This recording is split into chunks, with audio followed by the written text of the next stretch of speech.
Man, what is up? What is up? Yo, what is good, everybody? Happy Friday. Look at us. Look at us getting together on the other end of the week. Oh, snap. Three of y'all popped in already. I appreciate you all for checking in over on Twitter or X. Or what are we calling it now? Are we still among those group that just like refuse to call it X, or we fully ingrained into it now? Like that's what we doing? Anyway, appreciate y'all for checking in. Friday afternoon. I know we out of our normal scheduled time, but it's been one of them weeks, it's been one of them weeks. Um, it's been a very busy week, but it's been a very, very productive week. So I've got a lot of things to talk about today. This might be a long live. I don't know. Let's see how many people show up and how the engagement goes, and that's going to dictate a lot. But there's a lot of things I wanted to talk about. Of course, we got to talk about Severance. We got to talk about Severance. We got to talk about that Severance finale. That finale was, oh my gosh, it was incredible. We got to talk about Paradise. I don't know if we've actually talked about the finale of Paradise. I think I kind of mentioned it on the live stream with the new blurred order, but I don't think we really got to sink our teeth into that final episode of Paradise. Also, I wanted to touch on the premiere for the Tyler Perry movie, Duplicity. Your boy got to cover the red carpet. I got to talk to some people, ask some questions, and actually snap a photo with Tyler Perry himself that I think you guys are going to find very, very hilarious. And then we got to talk about Jonathan Majors. Oh my goodness, Jonathan Majors. This man's back in the press. He's out here promoting his brand new film, Magazine Dreams. He's done interviews with everybody across the board, Sherry Shepherd, The Breakfast Club, and the movie blog. All that and more. We're going to talk about it all in today's live stream. So go ahead, grab your butts, buckle into your seats, and get ready for this ride. It's going to be fun. So we're going to start things. I got so many funny stories. So let me start off with showing you guys something. I'm gonna just go ahead and show one of my trump cards right now, right? let me go ahead and share with you all. Where's it at? Where you at? This window here. I met him. I met the man himself. It went down. I met Tyler freaking Perry. I got to snap this picture with him. He's sitting over here looking at me like, you got some nerve. Like, all I can hear is Medea in my head. You got this mother. He's sitting here really just taking a picture. Did I tell him? Don't he know I get paid for my likeness? And I'm sitting over here like, smile. Got it. Mission complete. Mission complete. So I got the picture with the man himself, Tyler Perry. That was pretty fun. Covering the red carpet was a whole vibe. So I can't wait to get into it. Let me see who all up in here right now. We got Jen the teacher. Jen the teacher, appreciate you coming through. Happy Friday. Oh, it's 5 o'clock. School's out, right? It's your time now. I hope you got a good weekend planned ahead of you. Markeisha, appreciate you. Thank you so much. Gothic chick, hey, appreciate you all the time. Thank you for coming through. Congrats on getting shit done. Yo, yes.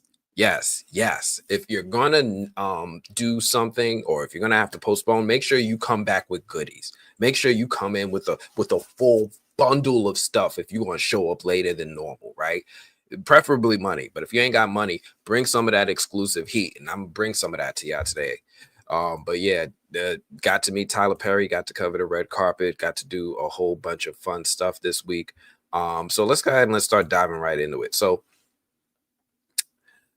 I think the first thing I kind of want to talk about today is going to be, let me fix this, right? I feel like it's cutting off my hat. Everything's a little off. I'm a little off. Let me see. Can I? There we go. Right.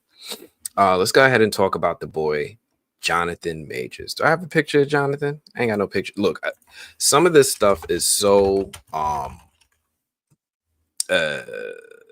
raw and fresh that I haven't even had time to edit it. And I know I always make these I don't want to say excuses, but I always have something that's preventing me from getting everything 100%. But look, here we go. We're going to fix it right here.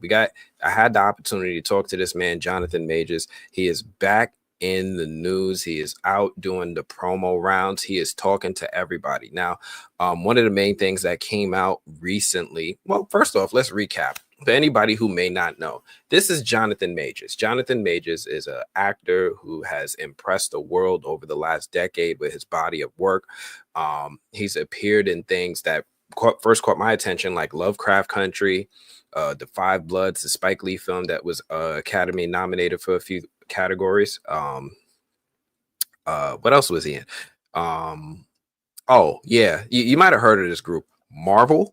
He was selected by Marvel to be the main villain to take on the Avengers after Thanos. And he started to embody the character King the Conqueror in a few different iterations. He was He Who Remains, he was Victor Timely, and of course, King himself in Ant-Man and the Wasp, Quantumania. He also had some legal drama. I think it was about 2 years ago at this point. It's been about 2 years to the point where Jonathan Majors was convicted of, I think it was misdemeanor assault and battery, something like that. It was a misdemeanor. Basically, he got like a fine in community service, but that being the case, his conviction was more than enough for Marvel to go ahead and decide that they didn't want to have any future interactions or engagement with Jonathan Majors, and decided that they weren't going to continue with the storyline that they built around his character to be the next Avengers threat. So King the Conqueror was effectively put on the shelf. Jonathan Majors has not been asked so far to return to reprise his role in the MCU, the Marvel Cinematic Universe. And up until this point, he's just not appeared much in anything as far as films. But he has been having a personal life. He's been losing, I guess, in the world of Hollywood and cinema and things like that. But my man's been winning when it comes to wives. So let's start off with what we know about some recent news that came out where Jonathan Majors seemingly admits to strangling his ex-girlfriend. So the Rolling Stone ran this article earlier this week in which they found some, I guess, audio with Jonathan Majors admitting that he strangled his ex-girlfriend, Grace Jabari. So let me go ahead. Let me highlight some of these for us because they're juicy. There's some juicy stuff. So I'm going to go ahead and start reading the meat and potatoes of this article. Let's just go ahead and dive right into this. So first off, let me go ahead and get my little Jonathan Majors update banner up.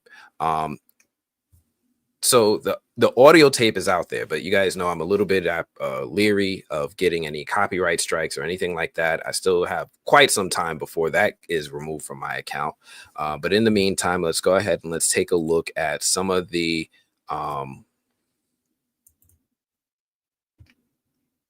let's go ahead and let's talk about some of the quotes that were included in this Rolling Stone article. So the unearthed audio tape published captures Jabari confronting Majors about the alleged attack in the following days.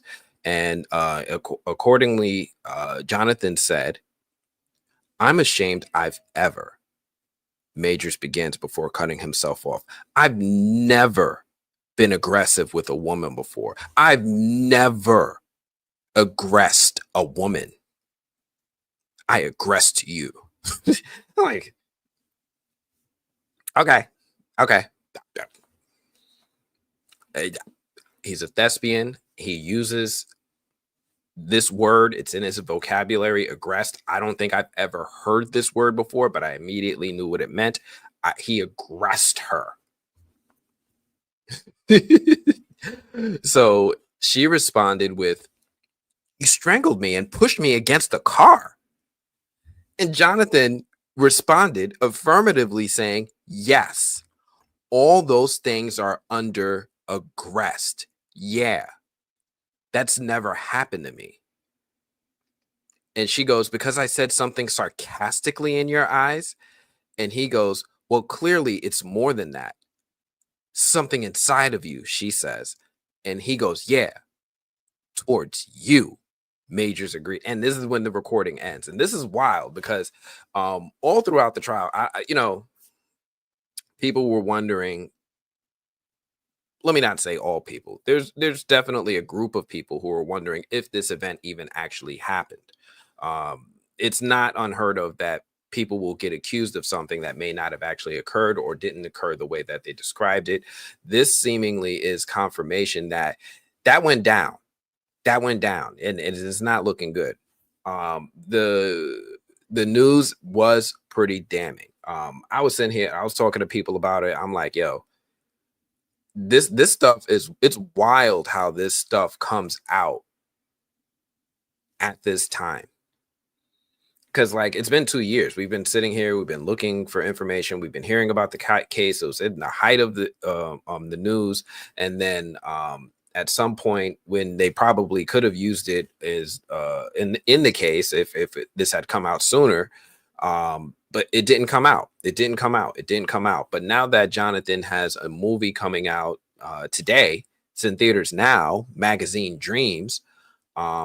Now this is coming out. The week leading up to the promotion of his potential comeback comes some damning information where it's pretty awful that he admits that he actually did it. So on one hand, wow, he admitted it. On the other hand, it's like, where was this information all this time, and who decided to drop it the week before the movie release? It feels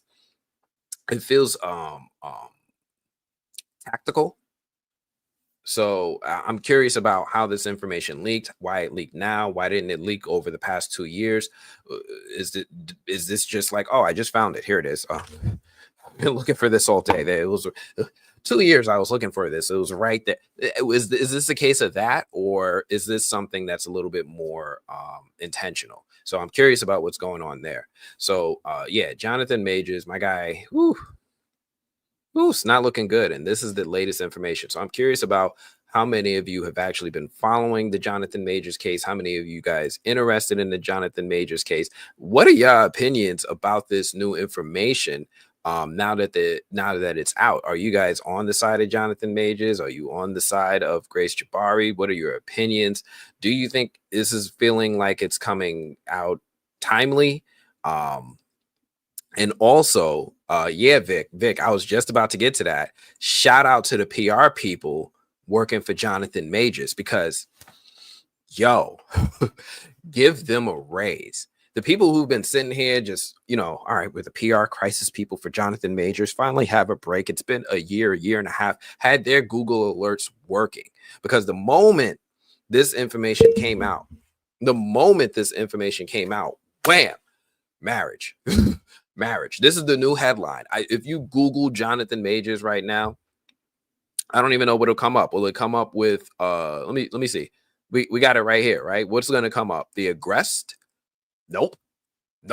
None of the aggressed stuff is coming up on the first headlines. Instead, it's all of his promotional information, his redemption tour, the letter he wrote to Marvel, and somewhere in there you get one little thing here on some Reddit page about him aggressing her. And of course, what other people have been catching on to is that he got married. So he's winning in life in that regard, where he got Megan Good, because she is everybody knows Megan Good. She look, here she go right here. If you don't know Megan Good, he's doing all right for himself. He's doing all right for himself. I've had the pleasure of meeting Megan once, and it was a pleasure. But yeah, he just got married. The PR people caught wind of this aggressed stuff coming out, and immediately, we getting married today. Girl, go grab your things. Mama, come on over by the house. I need you to marry me and Megan right now. This is the new headline. We out here. We outside. We making sure that we got this under control. So again, shout out to the PR people who are working with Jonathan Majors, because they got this stuff down. They knew the assignment. They deserve a raise. They did it. But yeah, he just got married. They controlled it. the narrative, if you Google him, is no longer that he aggressed this woman, at least not the major headlines. It's all about magazine dreams and his marriage to model actress Megan Good. Uh, see, yeah, Vic, I'm with you because you heard about the wedding, but you ain't hear about the aggressed. But it's out there. It's out there. It was covered on Deadline. It was covered on Rolling Stone. It was look. It's right here on WBLS. Some people did cover it. If I hit under more news, you'll probably find more information about it. But it's out there. But yeah, I'm curious what everybody thinks. What are you saying, Jen? That's just too coincidental, right? I mean, I just found it. I've been looking for 2 years. I didn't know it was right there. I'm sorry. I just like talking with my hands now because I just find it entertaining when I see people on TV. Like, so yeah, I'm sorry. This is my new thing. This is my running joke. He had to upgrade to the platinum PR immediately, right? Yeah, look, all right. I know you guys have my card on file. Go ahead and do it. I'm sorry. That's my terrible Jonathan Majors interview. Only because like you see Jonathan Majors. I think he just did an interview with the Breakfast Club. You see him, he's talking, he's like, oh, it's cool. The movie is coming out great. Awesome. Sounds wonderful. Sounds like a cool human being. I interviewed Jonathan Majors and he sounded a little bit different, but he gave me very, very, very strong, intelligent answers. So what I wanted to do is like, I've had this interview. I got to talk to him as a member of the African American Film Critics Association. Shout out to AFCA. Always love my critic group. They were able to help me hold down an interview, or at least a roundtable interview with the group. And we got to talk to Jonathan Majors about the movie Magazine Dreams. I even got to see it earlier this week. I don't even think did I put my review out? Y'all want me to review Magazine? I might review Magazine Dreams with y'all real quick. I don't know. But I got to see the movie. I got to talk about it on themovieblog.com. If you guys haven't checked it out, go ahead, please check it out. But I do have this interview that I recorded that I forgot. I didn't publish it. I didn't even put it out there. Look at all my cousins in here. It's like the cookout, right? Like, go ahead, cousin. Yo, but first off, when's the food gonna be ready? When the food gonna be ready? Who all here? And when the food gonna be ready? Because I'm ready. Matter of fact, my wife ate my bananas, so I'm eating my plantain chips today. But yeah, I got this interview. I wanted to share with you guys. I got to talk about the movie. I don't know if you guys are going to see the movie, if you've seen the movie. You know what? Let me talk about that. Do I spoil the movie at all? A little bit. I do talk about a scene in the movie where he you know what? Let me first explain what Magazine Dreams is about, right? You guys might be like, oh, I've heard of this, but what is it? So the movie is about Jonathan Majors plays a bodybuilder named Killian Maddox. And Killian is like this guy who is an aspiring bodybuilder, lifts weights, tries to hold down his life, tries to take care of his ailing grandfather. And it's just more so of a character study, kind of like what we see with like those biopic with musicians. You just follow a certain stage of their life where they go through some specific event. This is what we're seeing with Magazine Dreams. Movie is kind of cool, kind of dark. It's a wild movie. And you see the life of Killian as he's aspiring to be a bodybuilder. In the movie, there's this scene where he gets jumped, right? He gets jumped by some dudes because of oh man, I'm gonna have to spoil a little bit. Just nothing crazy, not like story things, but you got to kind of understand the character in order to understand what happened. So Killian is a guy who is a bodybuilder, but he also juices, right? He takes his steroids. And people who have any understanding of steroids, it can often cause mood swings, anger, quick to anger, all sorts of behaviors that are out of the ordinary with the person. And Killian, excuse me, goes through one day where he gets wildly angry and he just like destroys this hardware store, right? So I forget the reason why, but like he goes up to this storefront and he just trashes the place, breaks through the front glass, trashes the place. Eventually he gets caught up by the family of the owners of the hardware store, and they're not happy that, you know, he had done that, and they jumped him, they beat him up. And then his character gets beat up. He fights back, he picks up his things. As he's all injured and, you know, bleeding, he doesn't go to a hospital, he doesn't go to a doctor, he doesn't go home, he goes straight to the bodybuilding competition, and he like faints on stage. So it's a wild movie. It's a very, very interesting story, and I get to talk to Jonathan about those moments. So I'm going to bring this up. I want you guys to see the Jonathan Majors I got to see, which is, to me, different than the Jonathan Majors I'm seeing in other interviews, right? He didn't seem like this on Sherry. He didn't seem like this on The Breakfast Club. Not that it's a bad Jonathan, but it feels like this is like, I don't know if he was nervous. I don't know if he had his guard down. I don't know if he was just very relaxed because of the audience, but he just seems a little bit different. So let's go ahead. Let me go ahead and share this interview with you guys. Look, it's not even, it's private. Like I didn't even look, it still has my template here. Like I didn't even do anything with this. So you guys get to see this. How long ago was this? How long ago was this again? The interview.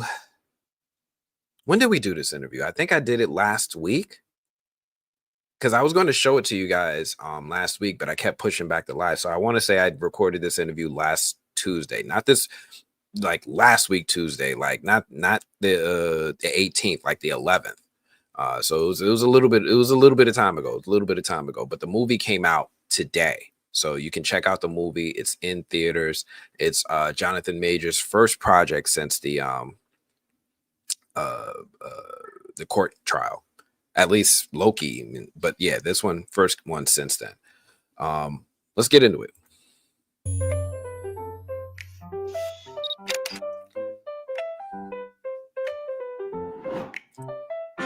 Hi, my name is Gil Robertson, president of the African American Film Critics Association. Today, we are thrilled to be talking to one of our longtime favorites, actor Jonathan Majors, who delivers a tour de force performance in the upcoming film Magazine Dreams. We're going to kick things off by introducing you to the AFCA members on the call today, starting with Nick Hamilton in Los Angeles, Nancy Green in LA, Mercedes Springer in Atlanta, Jill Monroe in Los Angeles, Emmanuel Noisette in Chicago, Illinois, Karan Gawar Kelly in Charlottesville, Virginia, Dana Abercrombie in New York, New York, Anthony White in New York, New York, and Michael Sewell in the nation's capital of Washington, D.C. Woo! I'm going to let you guys do what you do so well, and I will see you on the other side. Hey, what's going on? Jonathan Anthony with the movieblog.com, unofficial member of the Kang Gang. Just wanted to say, first and foremost, thank you. Right? I don't know if anybody else is going to say it, but thank you. We all see what you're doing. You're carrying yourself with such class. We're all very proud of you. I just wanted to say thank you for coming out and giving us your time this afternoon. Thank you, brother. Thank you. Now, I'll be brief. Now, you've played some strong commanding roles before, right? But Magazine Dreams required you to embody a guy who's both physically imposing and emotionally invisible. Ooh! Was there a particular scene or moment that left a lasting impact on you emotionally, one that you still think about even after filming is wrapped? Wow.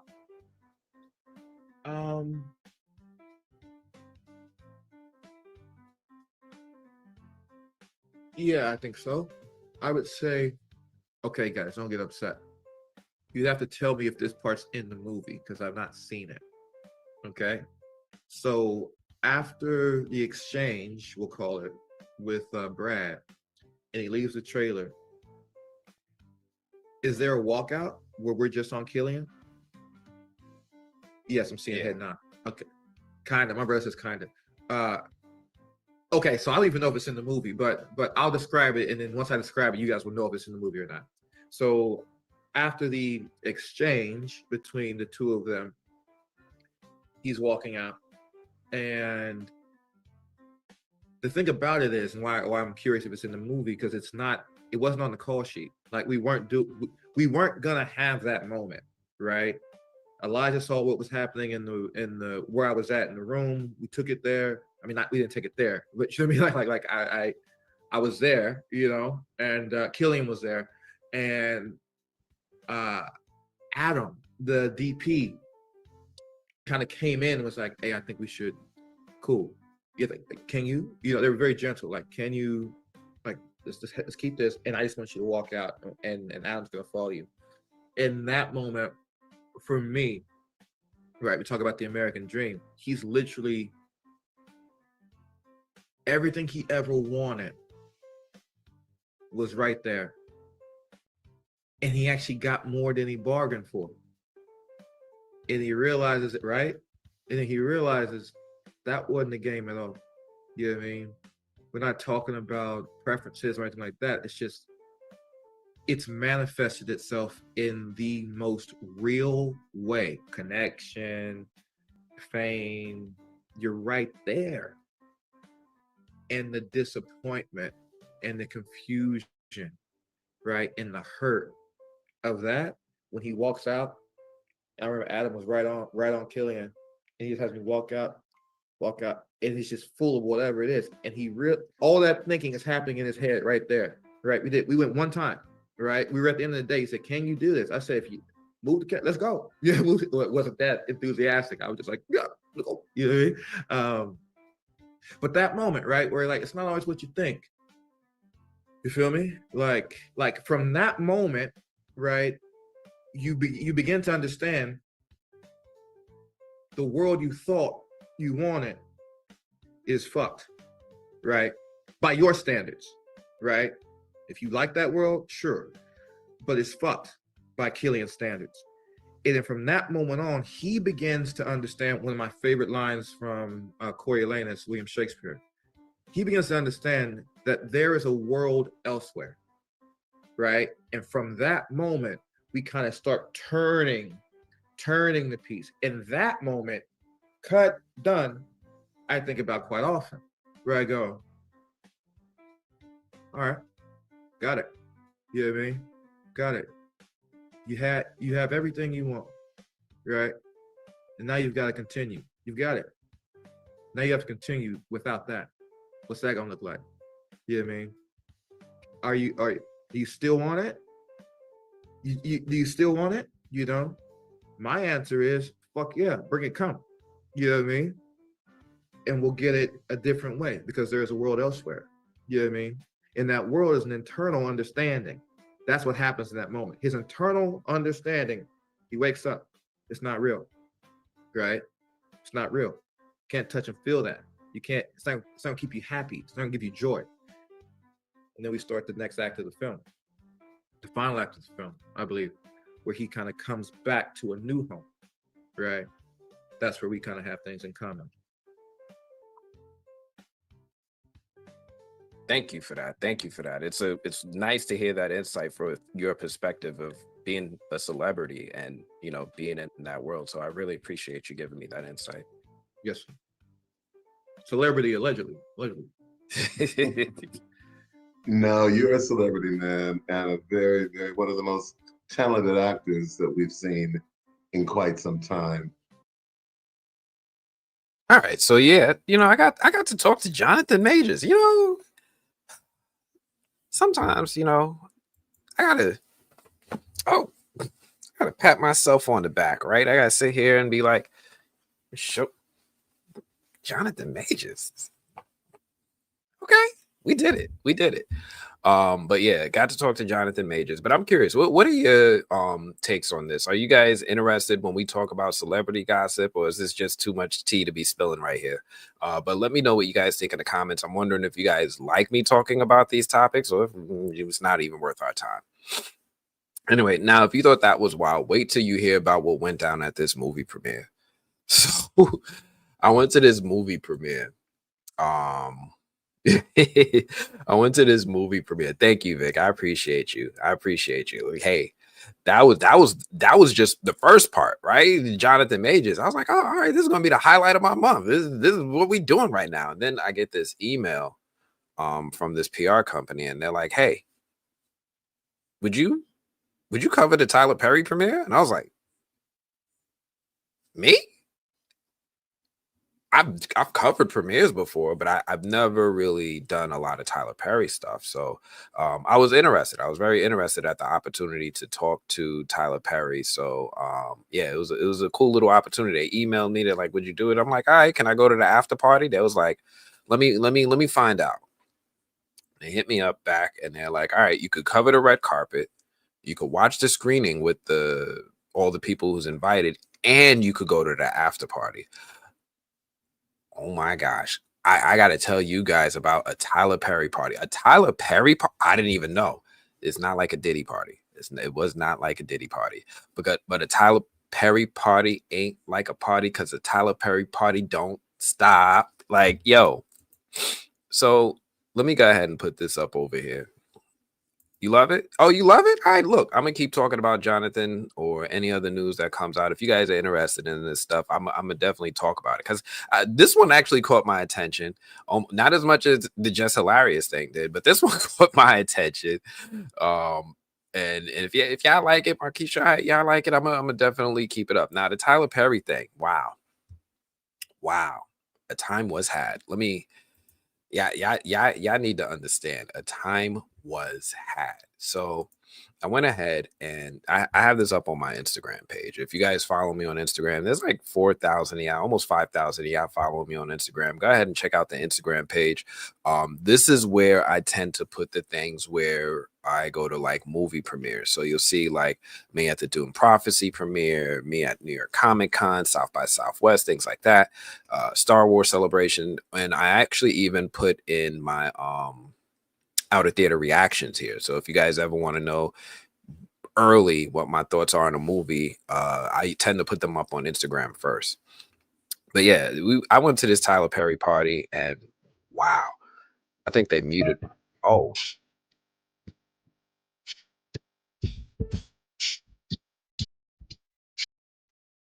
oh, Kanye.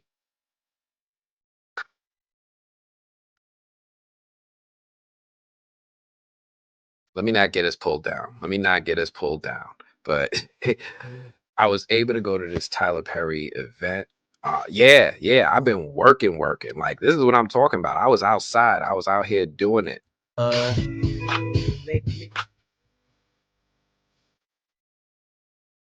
I'm sorry. Yo, old Kanye. I miss old Kanye. But yeah, I was able to go out to this red carpet, cover the carpet, talk to some actors, talk to some producers, make some connections, get some business cards. We're gonna see what we're able to pull off. I might be able to get some folks up on the live stream with us based off of what we was able to pull off here. And of course, you see Lord Sama, he out here, and then there's the after party, which was lit. Oh my gosh, it was lit. Get it, girl. Get it, girl. I got clips too, because like this is the stuff that you don't see on the websites, right? This is the kind of stuff that you guys don't see on the coverage of the red carpet. You'll see people like on the red carpet and like this kind of stuff, but you don't see the after party. But I got clips, I got a little bit of music from the after party. I got to see that too. But it was great, right? Great music, laughter, dancing. The crowd was dancing. I snuck my selfie with Tyler Perry himself. You can see it in this clip here. It was just great. So real quick about the movie itself, Duplicity. I actually put my review up on the movie blog, but I'll give you guys my real quick thoughts on the movie, as well as a synopsis of what the film is about. So if you guys are not familiar, Tyler Perry's new movie Duplicity is out, starring Kat Graham, Megan Tandy, Tyler Lepley, Ronrico Lee, Jimmy Stanton, and more. Now it's wild because some people may not know these names, but we know these faces. For a lot of us, these are faces that we've seen for decades. Ronrico Lee, I remember this dude from Sister Sister. He'd been around for a long time. in Hollywood. The story is really interesting because it's not like Tyler Perry's normal stuff. It's not something that's overly religious. There's no Medea in it. It's just I would say a mystery thriller to a degree. So right here, you can see it. A high-powered attorney faces her most personal case yet when she's tasked with uncovering the truth behind the shooting death of her best friend's husband. Now, this is kind of selling it short to a degree.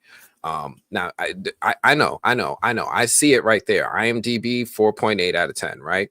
Prime Video 4.8 out of 10. But we all know that when it comes to these films, I tend to take a look at the audience reaction for the film, and I don't see one here today. But I'm gonna give you my reaction to the film. The movie's kind of description is kind of light on details, so I'm gonna give a little bit more detail as to what the movie is about. Right? There's two couples. One is an attorney and her husband. The other is one is a news reporter and her husband. The other is an attorney and her husband. And these two couples are friends. While out for a run, the husband of the news reporter, which is played by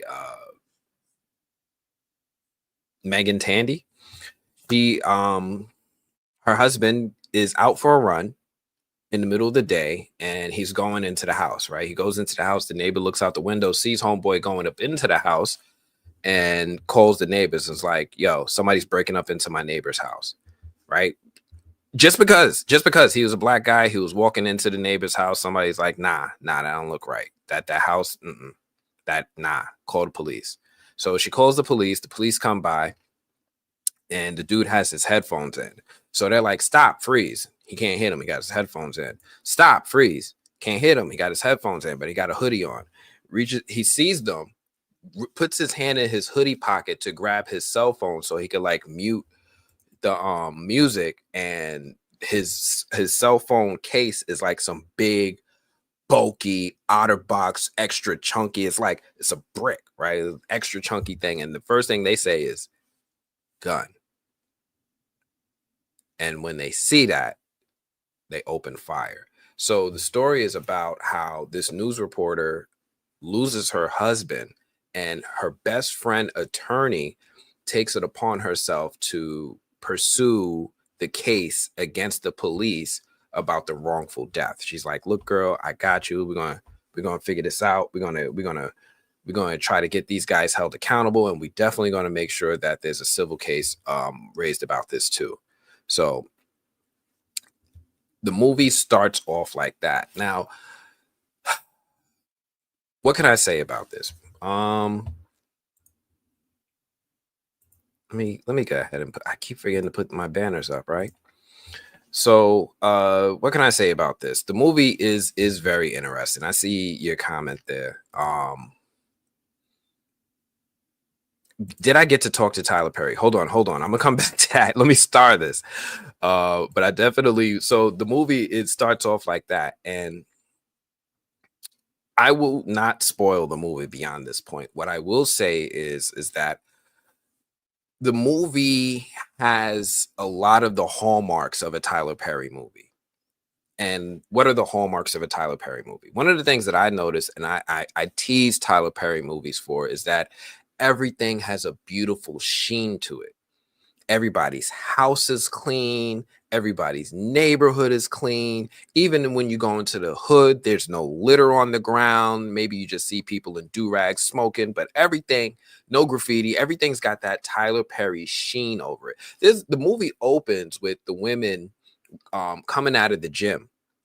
Right? They come out of the gym, they just had a workout. Tell me why ain't not one bead of sweat, not one hair out of place, not one ponytail in sight. These women just sat there, they worked out for 2 hours, and it came out like they just came out of a photo shoot. That's the Tyler Perry sheen, right? That I be seeing in a lot of the movies. So Duplicity has that going for it. However, there's also the writing itself. Now, the writing itself, it goes through ups and downs. There's times where you can tell the cast is more comfortable doing certain scenes than others. Some of the scenes you see where they just have to act out about the shooting, and then in the morning after, and then all of the fallout with interacting with City Hall and the police and the wrongful shooting. Did I mention that the cop was white that shot him? I should have mentioned that. So there's that too, right? They're like, oh, my husband got shot by a white cop, and the black cop was with him, and the black cop was training the new rookie white cop. It was this whole stuff, and you can tell they're not as comfortable doing those scenes, and those scenes then come off a little bit uneven in performances. But then there are other moments within the script where it just gets a little comedic. I don't want to say like they make light of anything, but there are just times where just natural humor comes out, right, in life, even in dark circumstances. And it's those moments where the actors seem way more comfortable. Like, oh, this motherfucker, like they go off on that, and you can see the comfort come out of them. And those scenes definitely come off more natural, and you can see a better performance from the talent in those moments than in some of those other more uncomfortable scenes. This is something that's an issue to me for like the first two acts of the movie. It's just the performances are wildly uneven. However, what is happening is that Tyler is doing something where he's like weaving a mystery. He's just grabbing elements like, I'm gonna put this here, I'm gonna put that there, I'm gonna put that there. Written, produced, directed, he did it all. And I'm gonna just set the warning here. Somebody spoiled the movie for me while I was waiting in line. They're like, oh, this person did it. And I was like, oh, all right, cool. Because I didn't care, because I wanted to have some information from my interviews before I interviewed people. I was like, all right, cool, whatever. It's a Tyler Perry movie. I don't care. Spoil it. And they told me how the movie was supposed to play out. And it put me into a false sense of security. I put my guard down. I'm like, oh, I know how this is going to end. I know how the story ends. I'm going to just watch and be like, look, it's a Tyler Perry movie. The guard is down and Tyler's just cooking. Like, all right, you think you know what's going to happen? You ain't read the name of the movie? It's called Duplicity. And it's not duplicity as in duplicate. It's duplicity as in tricked. So I get sucked into this false sense of security as to knowing what the movie's going to be about. And then the third act happens. It's like just the final act of the movie. It's like like if you had to break a movie into 60-minute chunks, 20, 40, 60, first act, second act, third act. That's how it would be. 20, 20, 20. That third act, whoa.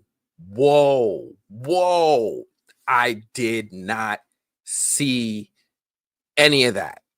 I did not know this is what we were doing. And that's when the brilliance of the writing comes out, because I had my guard down. So when things started happening, I'm like, whoa, this is good. And then on top of that, you see the talent performing better in the third act. They're just like in their comfort zone. Like, we done went through the shooting, we done went through the morning. Now we're getting into the mystery. Now we're getting into the drama. Now we're getting into the juicy part. And I'm sitting there having fun with the movie. Now, my screening was wild because I'm in the room with like celebrities, the cast, the producers, Tyler Perry, and Tyler Perry's screening is very different than some of the other screenings I've gone to or premieres. One of the things that was wild to me, and I was like, so I'm sitting there with my brother Lamar, and he's sitting there, and he's like, Lord, he comes into the comments sometimes, and he's like, he's talking to me in the movie, and he's not whispering that well. So I'm like, I'm giving him the look, like, you embarrassing me, man. Come, chill out. But then the people behind him start asking him questions. But yeah, did you see that coming? And then they talking, and then somebody else is talking, and then we all laughing and we having fun. Like, it's not a official capacity. We don't even feel like we working. We just in a room full of friends and family watching a movie, and that's the feeling that we had, and that made that last act even more enjoyable. So, when the movie was said and done, I was like, I had fun. I didn't think I was going to have fun, but I had fun. I had a lot of fun with this movie. Like I said, there's uneven performances from the actors. There's moments where you get the Tyler Perry sheen, but once you get all the set pieces in place, once you put all the characters where they need to be and they have everything set up, you get to just watch Tyler Perry just tell a story, a mystery story, a whodunit story, and it is fun. It is fun. It is fun to watch. So I had a really good time watching this movie. I had a lot of fun with the premiere, with the characters, with the actors. Overall, what did I give this movie? Let me see. Let me share it with you guys real quick. Let me go off my little real tangent. Like, I don't want to misquote what I reviewed it. I should know my review scores by heart, right? So if you go over to the movieblog.com, I did review it. I talked about the visual style, the character performances, plot twists, social commentary. Overall, I gave it a 6.5 out of 10. Now, I think this is a good score. I think this is a really good score for a movie. So don't knock it like it's something easy to dismiss. If you log into Amazon Prime right now, you'll probably see it as one of the banner movies. If you're a Tyler Perry fan, you like his movies. If you like his Netflix series, what was it, Back to Black, something like that. If you like his non-traditional Medea or stories rooted in religion, you're gonna like this. If you like this, the 688, you're probably gonna like this too. This was a cool little movie. It's not too long. It was like an hour and 40 minutes. You're not gonna be there marathoning through this movie, and as you're watching it, you may go into it now understanding like, all right, I'm gonna forgive the performances a little, but because there's a huge payoff at the end. It's a fun movie to watch. 6.5 out of 10. I definitely recommend it if you're a fan of Tyler Perry films. Let me go back. Let me go back to what y'all was saying. I missed some of y'all comments. I'm sorry. Too bad Kane lost his mind. Did you get to talk to Tyler Perry? So I think the most I got to say to Tyler was like, hey, can you look right here for a second? And then I said something else to him. But if you look at the footage from the event, you'll see like Tyler, the red carpet etiquette was completely disregarded. Like, they set up a velvet rope for us, and usually talent, we're supposed to stay on, is talent supposed to be on one side, interviews are supposed to be on the other. You see, we were just going for it. Like, all of us started swarming the red carpet when Tyler came out. And he started making his way down the aisle to talk to talent. I was toward the end. I'm sorry, I keep calling me talent. He was to talk to media. He was coming down. It looked like he was about to talk to everybody, but when you're at these things, you'd be surprised how quickly time flies. We were there at 6:30. The screening started at 8. That hour and a half went by in a blink.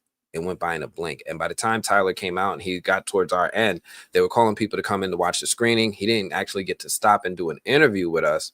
I did get to interview a few other folks from the movie, but he was just swarmed by people trying to get selfies with him. I stuck in my selfie. It was a hilarious thing. There was this one woman here. He was like, all right, everybody get in line. We're going to take pictures. And he was being real cool about it. So everybody was getting in line. This one girl was first. She was like, all right, here. No. Let me use this app instead. Oh, it just crashed. Oh, man, hold on. Let me open it up. And Tyler's like, you ain't ready. Next. And she's like, no. And she pulls out her phone and then she's trying to fix it. And then after that, when he said next, we just started pouncing on him. And I say we because I was one of them. And like, everybody was trying to get a picture. And then he was like, all right, hold on 1 second. Just 1 second, everybody. Just 1 second. Just 1 second. Just 1 second. Gone. He just bolted. But as he was making his exit, I snapped that picture, which was everything for me. It was really cool.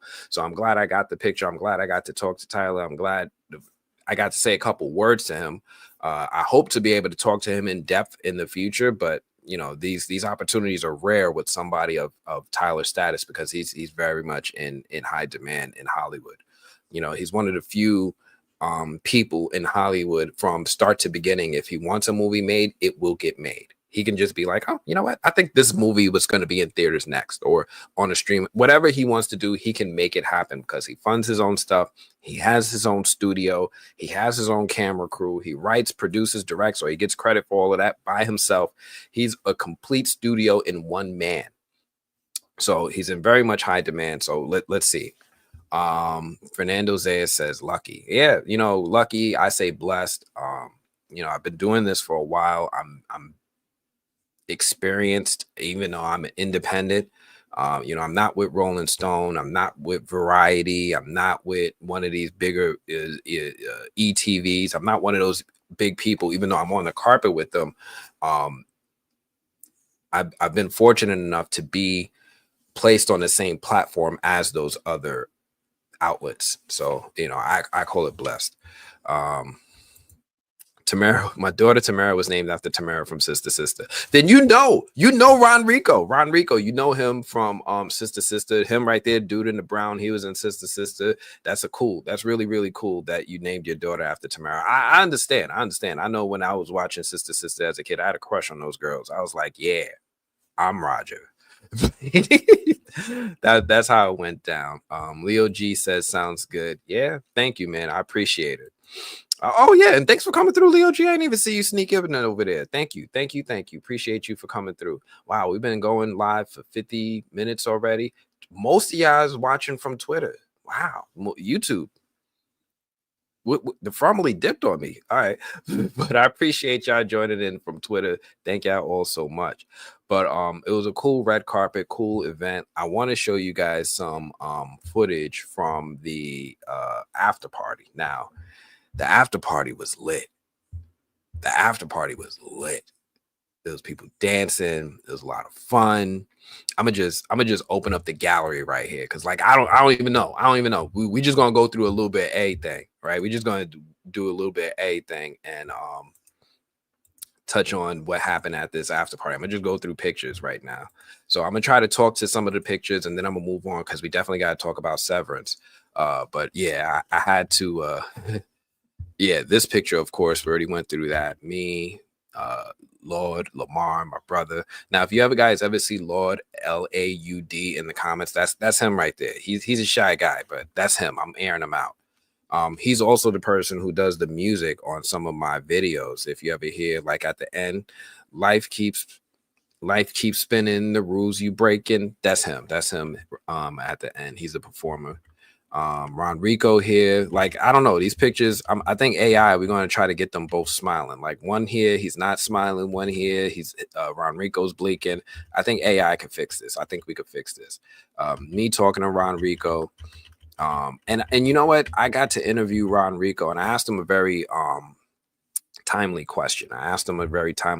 So I'm actually going to see if I could share this question not today. I'm not, because the interview's just not edited. I'm going to edit it tonight.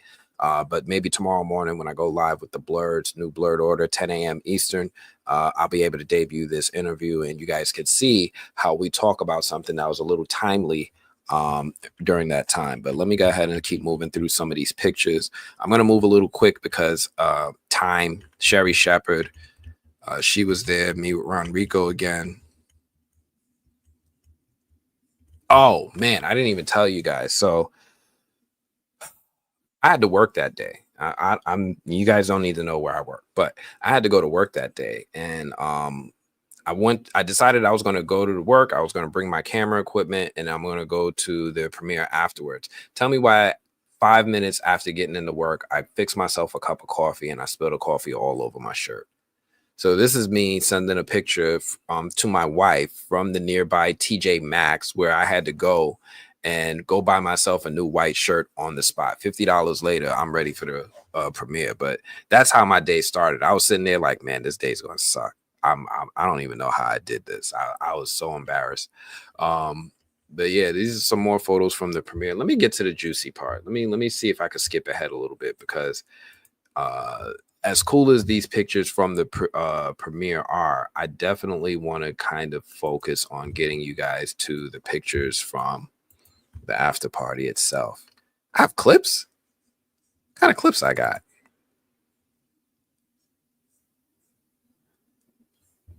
Yeah, you guys don't want to see that. Just B-roll. Here's what you guys want to see. Here we go. Let me see if I can play this in the browser so y'all could get the sound and hopefully we don't get copyright strike. Because I love playing with fire.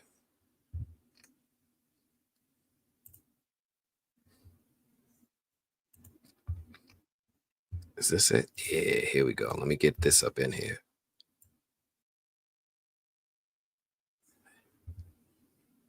There we go. Let me share this tab.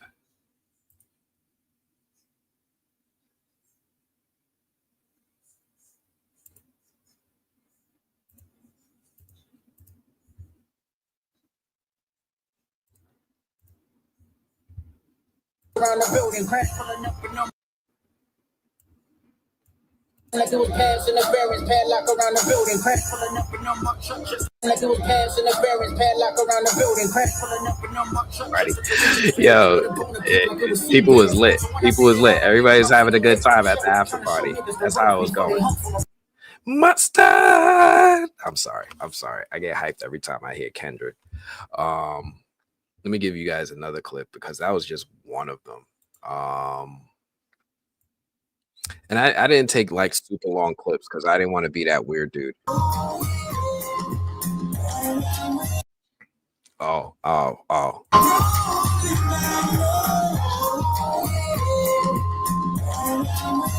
Yeah, that's that star getting down. She was getting down.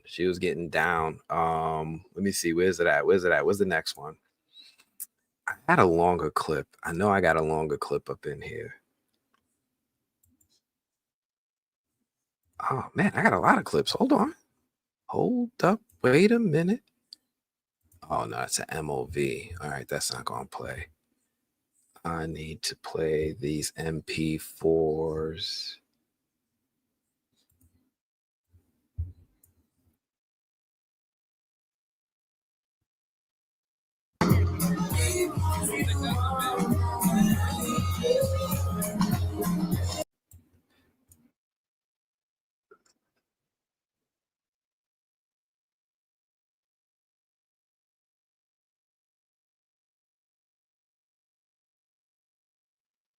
Anyway, I've got these clips. I'm gonna put them together. I'm gonna share them on. Where can I share them? I'm gonna put them up on Instagram because that'll be a little bit easier. I have more clips. I have a longer clip, but it won't. I don't think it'll play sound if I play it for you guys. But you will get an idea of what the venue looked like. It was a beautiful venue. There was great food. The DJ was just on point. The DJ was just doing her freaking job, man. She was on point that night. I know you guys can't hear this, but there's some more good music playing here.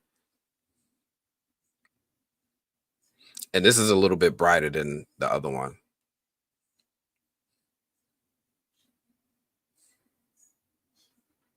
Man, I wish I could hear the sound. I'm sitting.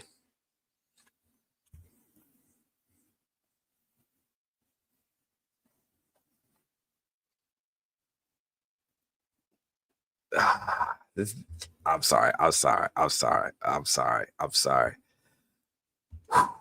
You know what? I could upload this.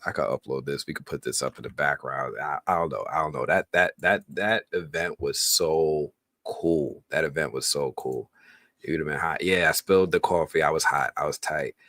Don't hold out on us now. Look, we got to move on. I got to move on. It's been like almost an hour already, and we didn't get to Severance. And Severance is going to take some time to talk about, right? Severance is going to take some time to talk about. But yeah, that was the Tyler Perry movie. That was the premiere. I have those clips up on Instagram. I'm going to put some more clips up later. I put them up on Instagram, TikTok, places like that. Lemonade. There's so many platforms. Threads. I'm everywhere right now. So if you guys want to, make sure you follow me on Instagram, the movie blog online. And this way you'll be able to see it when it goes up. But yeah, I'm going to definitely put up some more from that. Now, let's go ahead and let's shift gears to one of my favorite deep dive topics. We got to talk about Severance. So, first off, did you guys hear the news?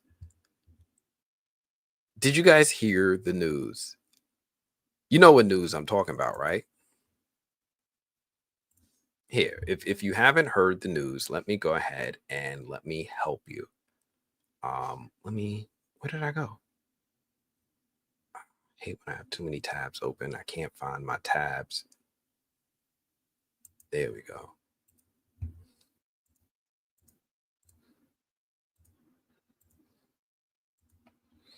Ben Stiller put up on Twitter because people were asking. So, some fans are asking for season 3 of Severance. What do you say at Tim Cook? And Tim Cook actually responded on Twitter, on social media, and he was like, season 3 of Severance is available upon request. Tim C. And that's it. It is official. It is like when, any leader says that something is going to happen, it's a really high degree of likelihood it's going to happen. And the leader of Apple has confirmed that Severance is officially renewed for season 3. 3. It's coming. It's official. 3. Officially renewed. So that is really, really cool news. I'm very, very, very, hold on. I'm very, very, very, very happy to hear that Severance is renewed for season 3 because, one of the things I was disappointed in and I dropped the ball was you guys were telling me Severance for all this time. And I was like, is this going to be like Silo? Is it going to be like, some of the other things I've been recommended? And Severance is a show that I should have deep dived into. It's a show that I should have covered more than I did. And I was sitting here and I'm watching the show and I have theories. I'm not putting out my theories. I'm like, yo, I think Cold Harbor is a personality. I'm sitting here, I'm making theories and I'm not putting them out there. So I'm kicking myself a little bit for that with Severance. But I'm definitely happy to hear that season 3 is coming. And guess what? We definitely going to do From style deep dives into season 3 when it becomes when it releases. So this is going to happen. But going into that finale, oh my gosh. So it sees that finale of Severance is it's wild, right? It's an emotional ride packed with revelations, jaw-dropping revelations, heartbreak. There's a lot of heartbreak. There's a lot of heartbreaking choices that Mark had to make in the finale, and eerie symbolism. There's a lot of eerie symbolism in Severance. So let's go ahead and let's dive into that. So I love how where are we at? Where are my images?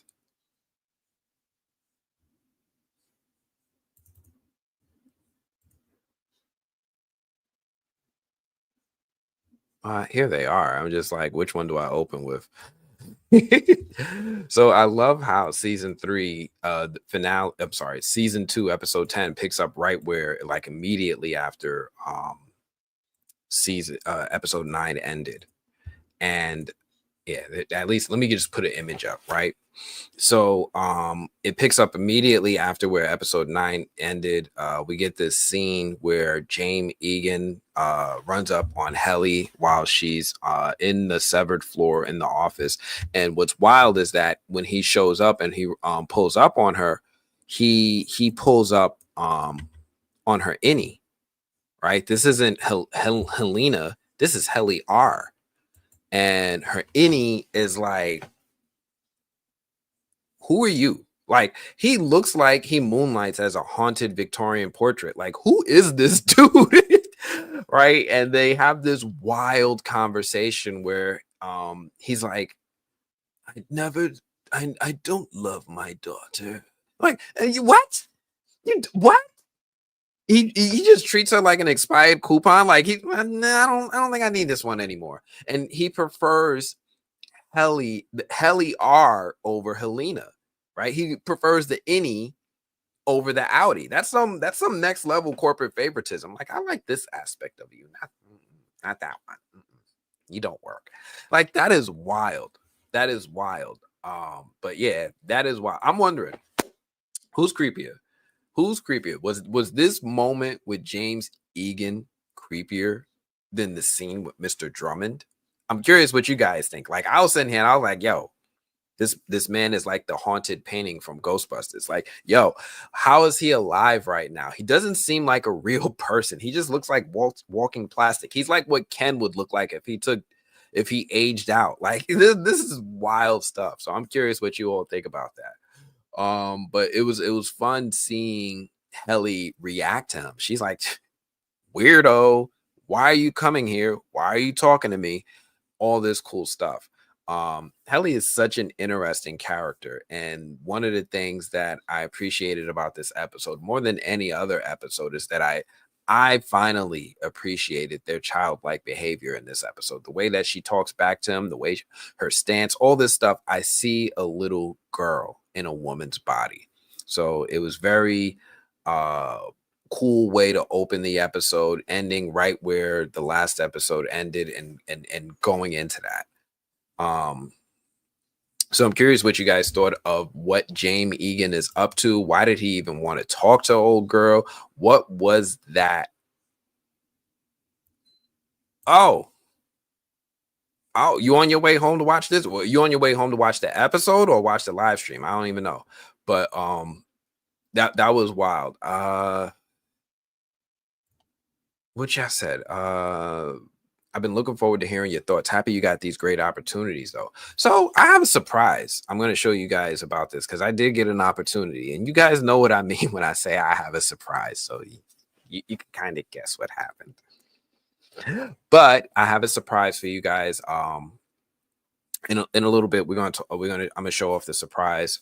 But yeah, I'm glad that you are looking forward to hearing my thoughts because I still have some theories and thoughts about things that I haven't had an opportunity to discuss. You still think it's Helena? Smoke one. You still think it's Helena? I don't know. I don't think it's Helena right now. It could be, but the main thing was with Irving figuring out Helena wasn't Helly. I think it kind of had them on edge because they still don't know how he knew. And Cold Harbor was way too important for them to really mess with it like that. Like they had deadlines. So I don't know for sure that they knew. I don't think for sure that they knew. So because of that, I think this is Helly. I think this is Helly only because of how important Cold Harbor was to the company. I think she had to take that L. And the fact that James came in and started saying those things and she didn't give a Helena reaction.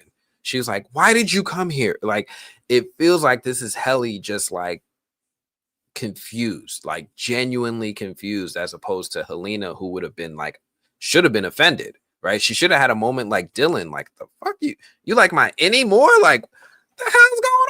The hell? Like, nah, I don't we ain't having that. So yeah, I think that this is Helly R and not Helena. You saw the most emotion from him when he screamed at the computer when they ran out. Yeah, that was the only time my man had an emotion. Like he finally got in touch with himself.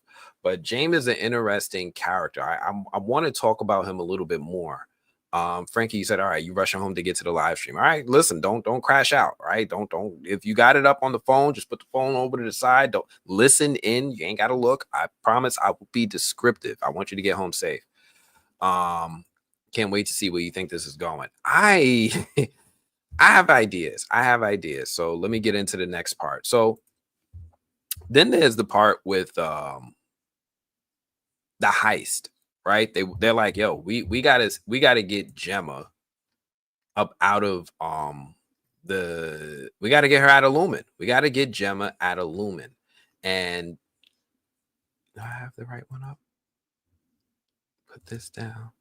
Yeah, we got to get Gemma out of Lumen, and Mark and his sister and Mark's innie, they all sit here and they try to come up with a plan to get Gemma out. Now, that whole thing is interesting to me because we see Mark having a conversation with his innie. And I thought that was really interesting to me because, for one, um, I don't think we've seen an innie talk to an outie except for Helly and Helena, right? That was the only time we actually seen them speaking to one another. To a degree, Irving kind of got messages to his innie, but it wasn't really the same.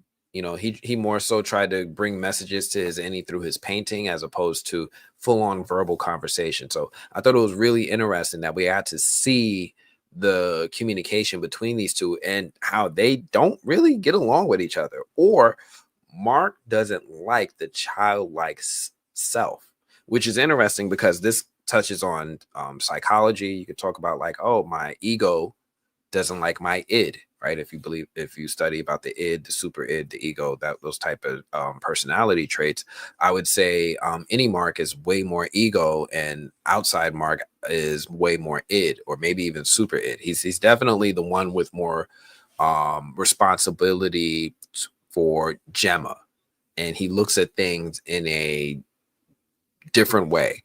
And the fact that they don't like each other is wild. It made me start thinking like, man, would adult me like kid me?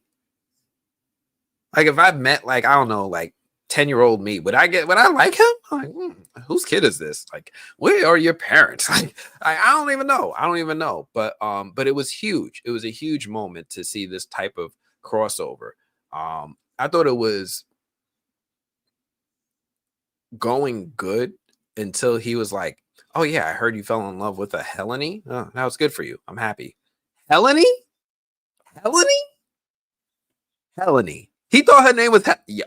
With you've got Mrs. Selvig right there, Miss Colbert, whatever her name is. She's right there. You don't know her innie's. Wow. Wow. Wow. Listen, if you had to pick a fake name for Helly, what's better than Helene? Me? I vote for Halisha. I would have went with Halisha. Like, Halisha down there. I heard she's cute. I would have came up with a way more wilder name, and I love it, Isha. But yeah, I'm curious what Helene. Yo, the humor of Severance. It's like it's buried in there, but when you get to it, it's like I like this. I like the way this makes me feel. This is some cool little dry but hilarious humor. Um man, but what was wild even more was when any Mark realized, hey, if I help you get Gemma out, this is kind of like a I can't say that word, a kamikaze mission, right? Like I'm gonna go in and I'm gonna come out, but I ain't never coming back. And Mark sat there and he had this whole conversation with his innie, and he's like, look, we're going through the process of reintegration. You're seeing moments of my life. I'm seeing moments of your life. I'm going to make sure I bring you with me. And any Mark is actually smart enough to realize, but hey, I am a distinct personality. I am unique. And reintegrating sounds cool. However, I'm no longer going to be this person.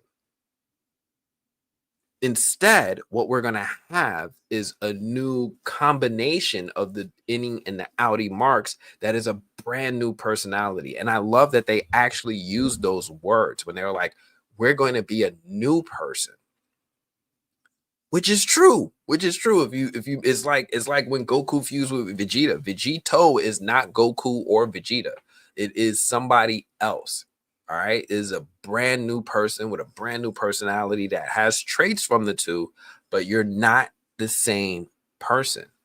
So that was a really, really interesting realization. And I'm glad they called it out because it kind of makes me wonder where they're going to go with Mark, because it doesn't seem like any Mark or outie Mark are long for this world.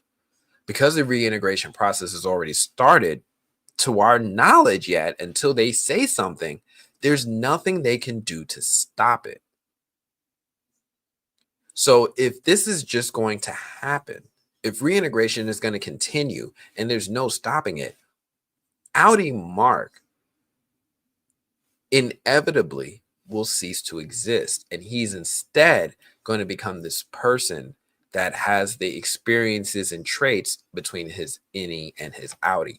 And that is fascinating to me, because we're talking about how when he leaves this job, he's going to be somebody new. And this is all metaphorical stuff too, as well, which is a really, really cool thing I love about Severance, about how they bring in the metaphors about how your work life is. When you're at work, you're a completely different person than the person you are at home. And this is like a lot of people. Like, I go to work, you know, I'm a project manager. I'm talking timelines, tables, spreadsheets, project plans, budgets, things like that. But when I come home, I'm watching movies, I'm doing television shows, I'm doing deep dives. I'm a completely different person. But when I leave my job, I bring all the things that I learned, all the experience that I acquired at my job with me. And I am now a different person than when I started that job. And I'm going to take that with me into my future. This is all deep metaphorical stuff. This is the layers of brilliance in Severance. And I love how they try to illustrate that with Innie Mark and Outie Mark, reconciling with the fact that he ain't going to work there no more. Right? He's not going to be Lumen Mark no more. Lumen Mark is going to be done.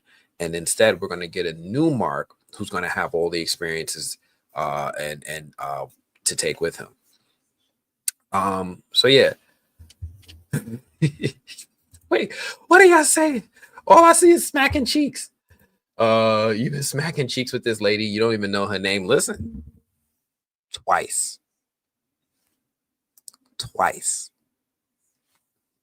You don't know my name. Like, how did this happen? Helene was funny. Hybrid Mark. Yes. Hybrid Mark. New Mark. You're home now. I think it was Helly R helping Innie Mark because she was always willing to help him find Gemma. Agreed. That's, good point. Good point, Frankie. Smoke One, this is another good point, because Helena would have never helped Mark get Gemma out, because she knows that would have ruined everything. And as much as she's uncomfortable in her role at Lumen, she is still a company woman. She is still Team Egan. She's the one who's done the most sacrificing for the betterment of Lumen. She got severed. She volunteered I don't think she's going against the team yet. I don't think she's trying to burn down the building. So yeah, thank you, Frankie. That was a great love when y'all come through. We figure this stuff out together. But yeah, definitely another good point as to why this is definitely Helly that was inside Lumen and not Helena. But then there's also the big reveal about Cold Harbor. Now, I know I didn't get to put my theory out there. And because I didn't get to put my theory out there, I don't have any way to validate that I even had this theory before it came out. But I did suspect at some point that, well, no, it was not even suspect. I think most people figured it out when it was back in episode 7. I think when we had the Gemma-centric episode and we got to see her in the sub-basement of Lumen, and all the different rooms had the names of the files. That was when I was like, oh, he's making the new personalities. He's finding a way to put up the boundaries in between personalities, and each file he finished is a new personality. Those numbers that Mark has been crunching this whole time, they're not just corporate nonsense. They're Severance programming for Gemma. Cold Harbor is the project to create a 25th personality for her. And we learn woe, frolic, malice, dread. These are the building blocks of her mind. Every file Mark worked on was programming a new personality for her. And they test this out with the different rooms in the sub basement. Like, hey, does this personality remember what happens there? She's like, all right, no. I remember we got to see her go into the one, she had dental work done. She come out of the dental work. She's like, do you remember anything that happened in there? She's like, no, but my teeth hurt. Right. So she would this is a little creepy too, because I finally saw that movie Blink Twice, and I'm like, a little creepy that you can have these isolated personalities and you come out not knowing what just happened to you. That's a little creepy because you don't know how this can go. One thing we do see is that she is a victim of human trafficking. She's a slave. She's under slavery. She indentured servitude, whatever the term you want to be. She cannot leave. She's being held against her will. And it's because of her severed personalities that she can't ever really escape. So basically, Mark has unknowingly been the architect of his wife's fragmented identity. Now, the levels of messed up are so dense. You can have like a really like this is a triple quarter pounder with bacon and cheese. This is a huge, dense piece of juicy, brilliant writing. Right? Now, one thing that I've been very curious about. One thing I've been really curious about is why Mark? Why is Mark so important? Like, we were sitting here and we're watching when Severance started. There was Mark, there was Irving, there's Dylan, and then Helly joined. And Dylan and Irving, they were also working on the computers, putting numbers in boxes, things like that. But it was only when Mark was doing it that they were tracking the progress. So how come when Dylan and Irving was sitting there doing it, how come that didn't contribute to the completion of Cold Harbor? Why didn't, or what projects were they working on? Were they all working on Cold Harbor? Did they all have their own individual projects? What were they doing, or what was Mark doing differently than them?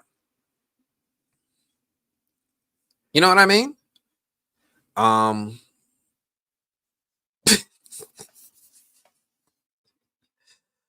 Yo, if your job turned out to be something sinister like this, if your job, like, think about it, you go to work, wherever you work, your job is just sinister evil like Lumen. What, I'm curious, like, you all do different things, right? I know Frankie, her husband works in like the film industry. I know Jen is like a teacher.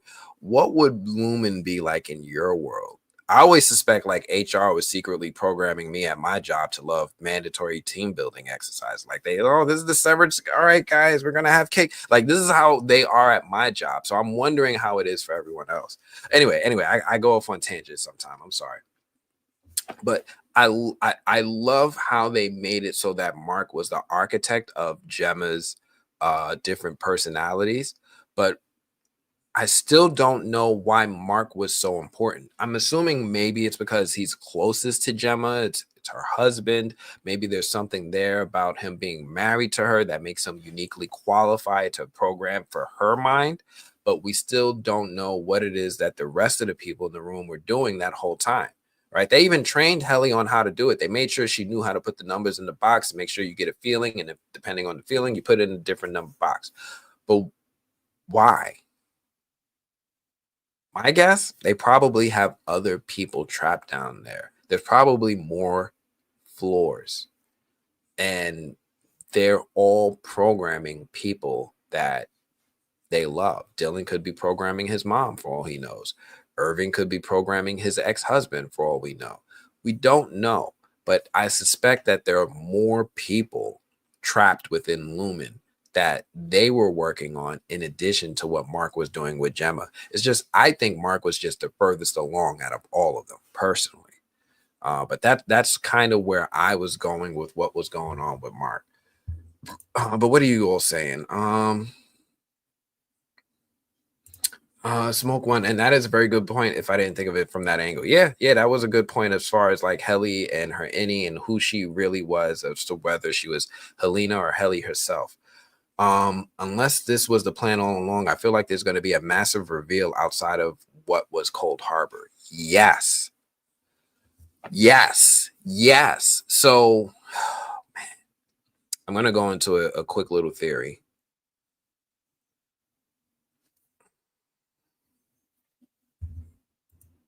I wouldn't be a trip if now they hinted at that, but we didn't get to see the pregnancy happen. They hinted at that. So you're not far off, Frankie. But one thing I kept asking myself was, when does this show take place? When does it take place? Why it does it seem like in some ways this show takes place in like the 80s? People have station wagons, people have all these small cars. Why is it almost perpetually nighttime in when they're going to Lumen? Why is Mrs. Selvig's or Miss Cobell's hometown so ravaged and simple and like lacking everything? And I have a theory that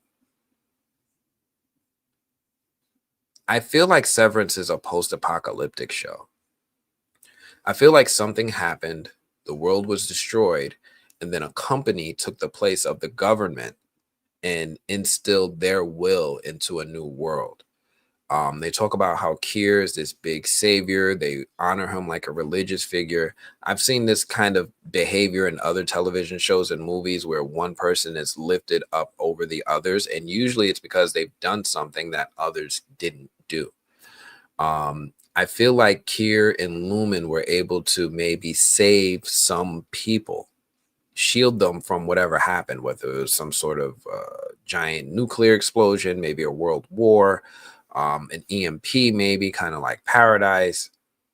Well, no, Paradise wasn't an EMP, but maybe an EMP that took out all technology except for some technology that was shielded and kept within Lumen.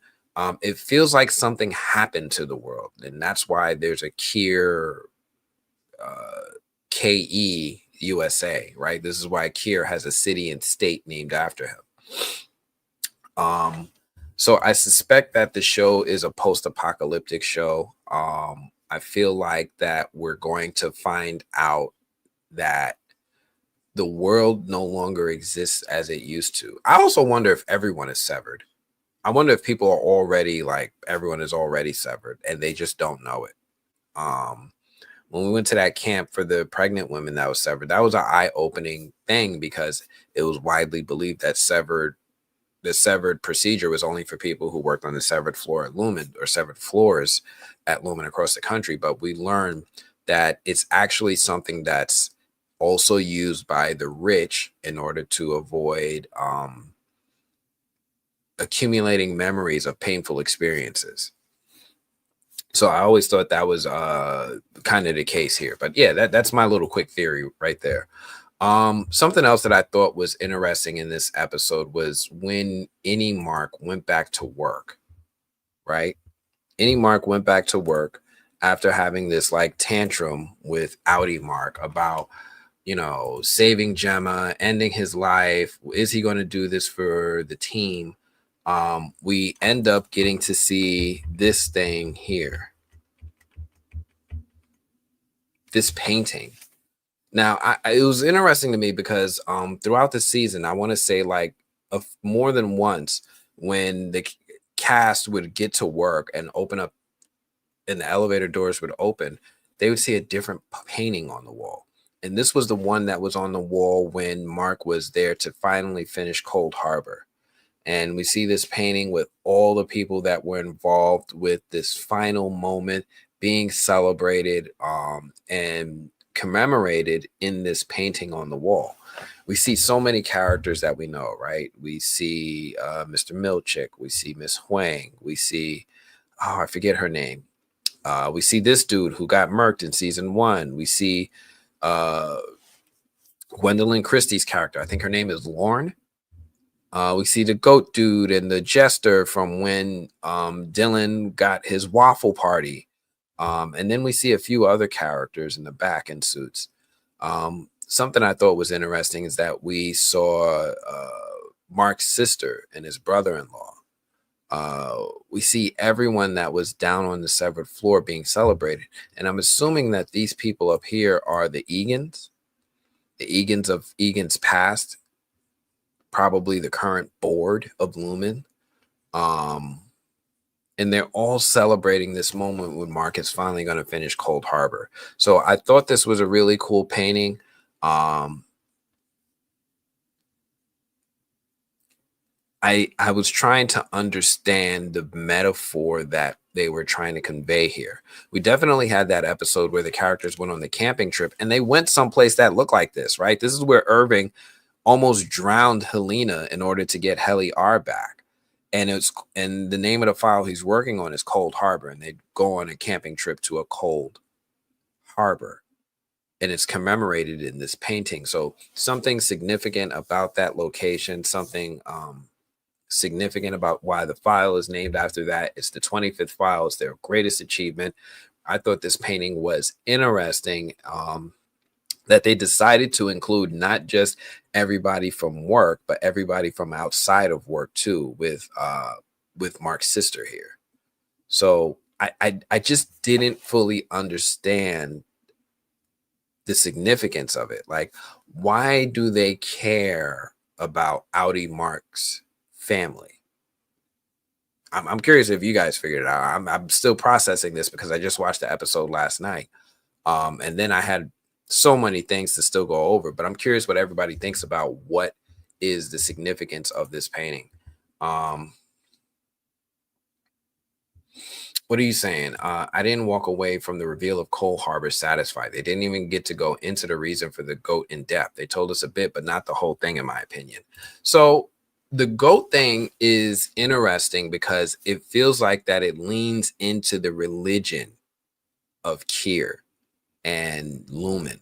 They definitely revere this dude like a religious figure. Mrs. Cobell's sister was like, hail Kier or praise Kier, or definitely like she prays to Kier. He is their Messiah in a way, like he saved them all. So there's something significant about goats in that. My assumption is that goats somehow played a role in Kier being able to save the world before it got destroyed. They even touch on that a little bit with Mr. Drummond and Lorne getting the goat ready for when Gemma gets taken out at the end of Cold Harbor, because they're like, he's going to be buried or beside a very important woman on her journey, and we need to make sure that she finds her way to Kier. And the goat is supposed to be like some sort of guide to help navigate her to that place. So they kind of gave us more into the goats. We already see how they're raising them, they're revering them, they're giving them all this space and to range within Lumen. They're definitely revered in a way, but they also have something to do with death and the transition to the other side.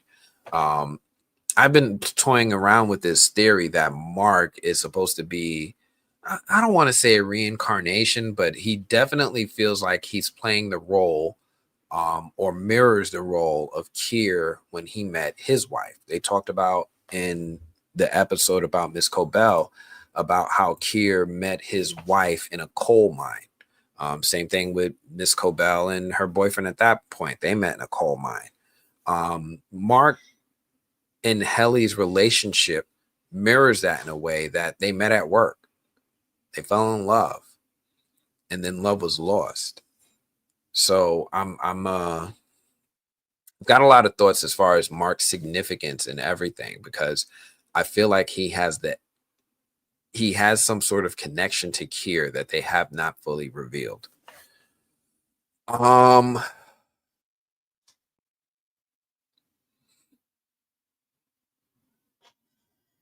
Yeah, and this whole thing just sets the tone for when Mark gets back to work. Everything is off. We're not going back to season 1 vibes. There's no going backwards. No matter how much you try to regain the past, it is always going to be different. right? And this episode highlights that. It's just Mark and Helly in the office. Dylan's not really at his desk. They didn't even have a space for him at his desk. And then, no job feels the same when the lights are off. I don't even know why they did that. I've sat in my job and the lights were off. It's creepy. I don't recommend it. But Dylan did come back to work.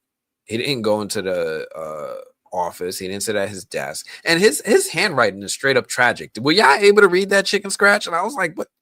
A grown man wrote this? Like, listen, we come from the generation where they taught us handwriting, right? I understand that kids today, they're not taught handwriting. They're taught to type. Handwriting is a thing that passed. I understand they're probably not going to have to sign things when they get older. But Dylan was tragic. That was really, really, really tragic. I don't know. I've seen some adults write some bad hand. I don't know if I might be offended. Look, I'm sorry if I'm offending anybody. I'm not trying to attack you. But if you are one of those people, I need you to tell me what was the worst thing that you've ever written in bad handwriting, right? My grocery list once turned into oranges and the organ meat. But guess what I accidentally bought? Meat. Anyway, it gets wild with people's handwriting, and it's cool that they took a moment to highlight that adult ass Dylan's got terrible handwriting. His Audi at that, right? His Indian and his Audi wrote a letter to each other. He's like, I'm not quitting work. My wife, I don't like that you're talking to her, but I do like that you remind me of something that I used to have, or something I could have, or something I could be. So I like that Dylan had that little come to Jesus moment, so to speak. But yeah, that moment was weird, and it's weird when they got back to work. Now, one thing that's wonderful to me is the beef between Dylan and Milchick. The beat, like they just go back and forth, and the jokes are hilarious. They stay jabbing each other. They don't like each other. It's clear as day. I love the beef between them. I love to see it. I think these two have great chemistry, and I can't wait to see it grow. We also got to see Milchick got his dance moves still. Like, yo, this man can out boogie any HR rep on a Friday happy hour. He be going in. He got moves. So we got to see another dance party. Do I have any pictures from the dance party? I think I do. I got the creepy, here we go. Yeah, he brought in the whole drum team, the drum line team. Everybody's here. They performing for Mark for finishing Cold Harbor. I thought it was great. Now, one thing that did stand out to me, and I wish I would have brought this up a little bit more throughout the show, was that there are undertones that are implied throughout Severance. So we see that Mr. Milchick is now the manager of the severed floor. But if you look throughout the leadership in corporate, there's very few black people. Straight up, there's very few black people working in the desks and the offices. There's Dylan, there's Milchick, and I think there's the assistant. I forget her name. But it's not an overwhelming number. But when you look at this team here, what were they called? I had it in my notes. They're like the uplifting or wellness or something team, cheer and the cheer team or whatever. All these black faces. I was a little like, I see what y'all did there. You guys are trying to mirror how black people aren't always elevated in a corporate setting, but when it comes to entertaining, when it comes to dancing, when it comes to music, we up front. This is our lane in a lot of people's eyes. We're entertainers. We're not corporate workers. This is a black job right here. So I noticed it, and I think it's going to go unnoticed by many, but it is a subliminal undertone that is communicated in the show that did not go unnoticed by me. So have at that what you will. I'm not critiquing them for it. I'm not saying they did something wrong. I'm like, I actually kind of like, oh, there it is. Choreography and Merriment. That was the name of the group. Choreography and Merriment. I actually applaud them for highlighting it. And for anybody who works in HR that's noticing it, you can hire diversely, meritly, based off of merit, hire people who are qualified, of different backgrounds in corporate positions, because I'm in a corporate position and I'm qualified for my job. And yeah, hire them. So yeah, I caught on to that. It stood out to me. I don't want to make a big deal out of it, but just in case anybody else. Let's see. We talked about the Mill Chicken Dylan beef. Oh, what are you guys saying? If Gemma was so important, why isn't she the center of this painting? Instead, it's Mark. Corporate. That's why. Right? Same thing with the same thing as far as the racism. There's sexism in corporate America. Women don't often get the recognition that they deserve. Sorry, I had to think about what words I want to use. They don't get the recognition that they deserve, and that's awful. But yes, that was a good catch because it's highlighted there. Choreography and merriment. Thank you. Thank you. Appreciate you. Man, a lot of y'all watching from X. I appreciate y'all. It definitely shows the racism is corporate America, and what? And blah, blah, blah has touched on that with Milchick throughout this season. Yes. What up, Skylar the Writer? Appreciate you coming through. Yeah, Severance has touched on racism in corporate America a lot of ways. So, and this is a better version of Them. Now, you guys might remember Them from Amazon. It was painful for me to watch. I don't even think I finished it.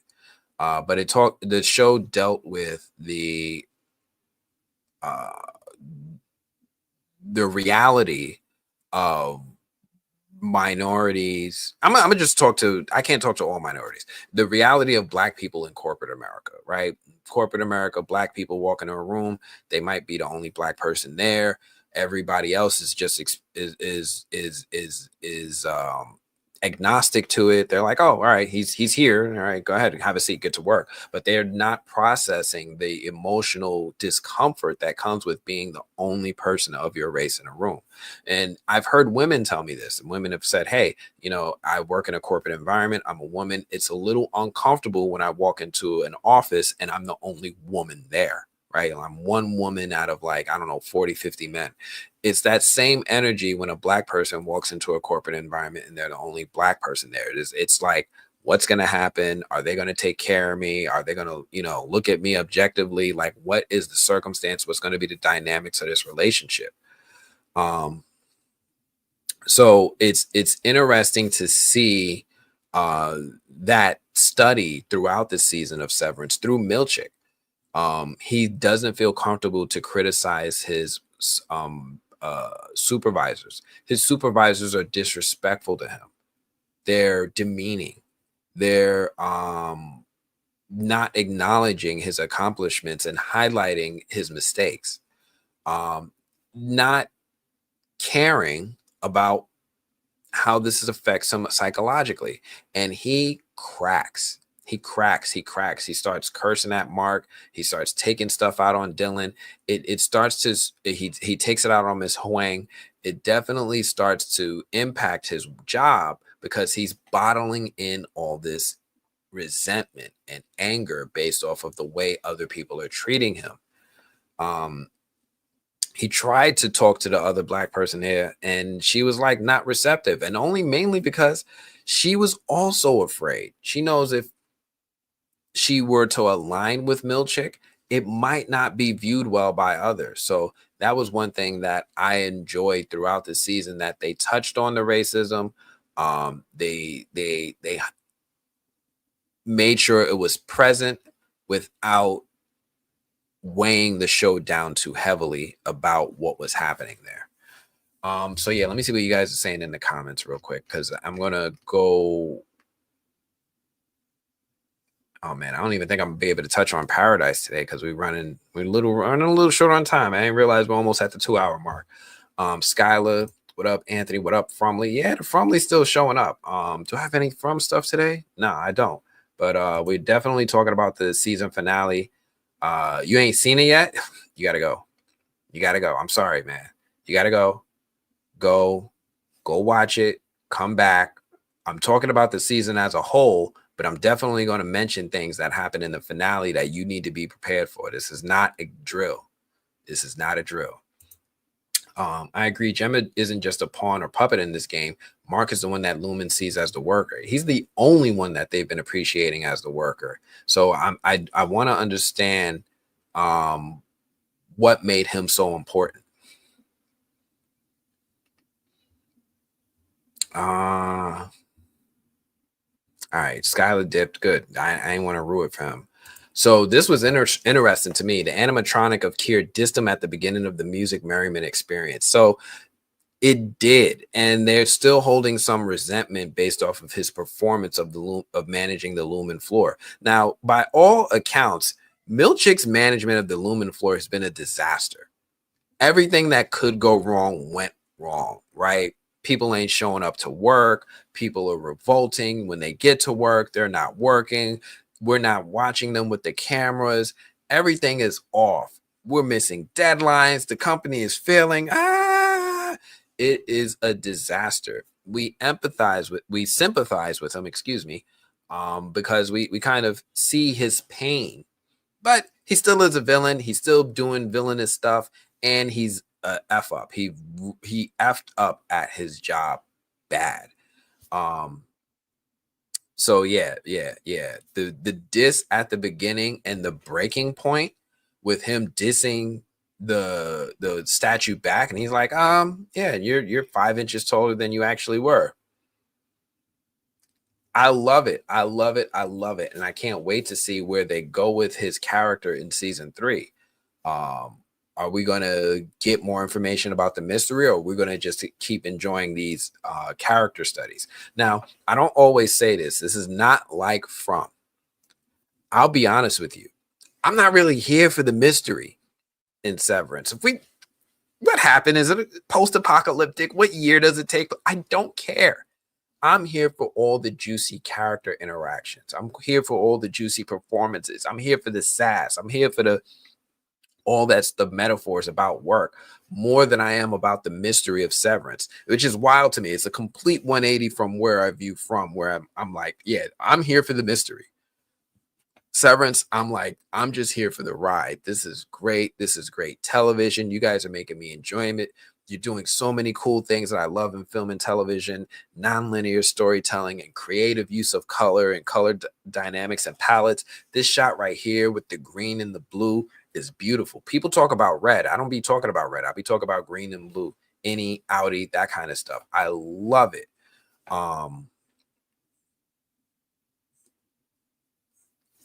Severance does all of these things so well. The one-shot takes, the fight. Did we not? I didn't even talk about the fight.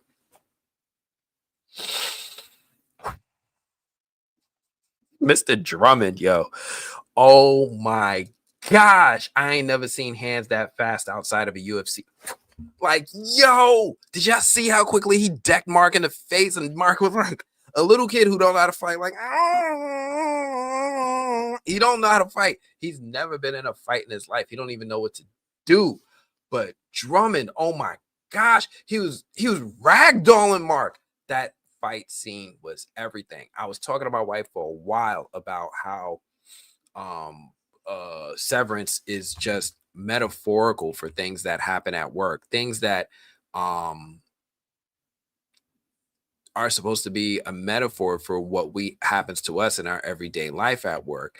And that all came to a head at this scene with Mr. Drummond. Do I have an image with Mr. Drummond? And Mr. Drummond just started to fight Mark. And I love that scene, but it also shattered my glass window that there's going to be a barrier between actual violence in this show. This finale was like, nah, we're here. We're in the end game now. We are in the end game now. So not only was there a fight, there was a pew pew, right? I can't say that word because YouTube monitor. There was a pew pew. One of those was there. It was only a single bullet, but there was a pew pew. I was like, oh snap. Like, yo, my jaw was on the floor. My wife was like, got out of bed. She's like, what is going on? Is this Severance? I was like, yeah, apparently this is what we're doing now. Oh my gosh, that whole fight scene was wild. And the way that they did it so that when they went down the elevator to the other floor, and Audi Mark just squeezed the trigger out of reach, like, oh.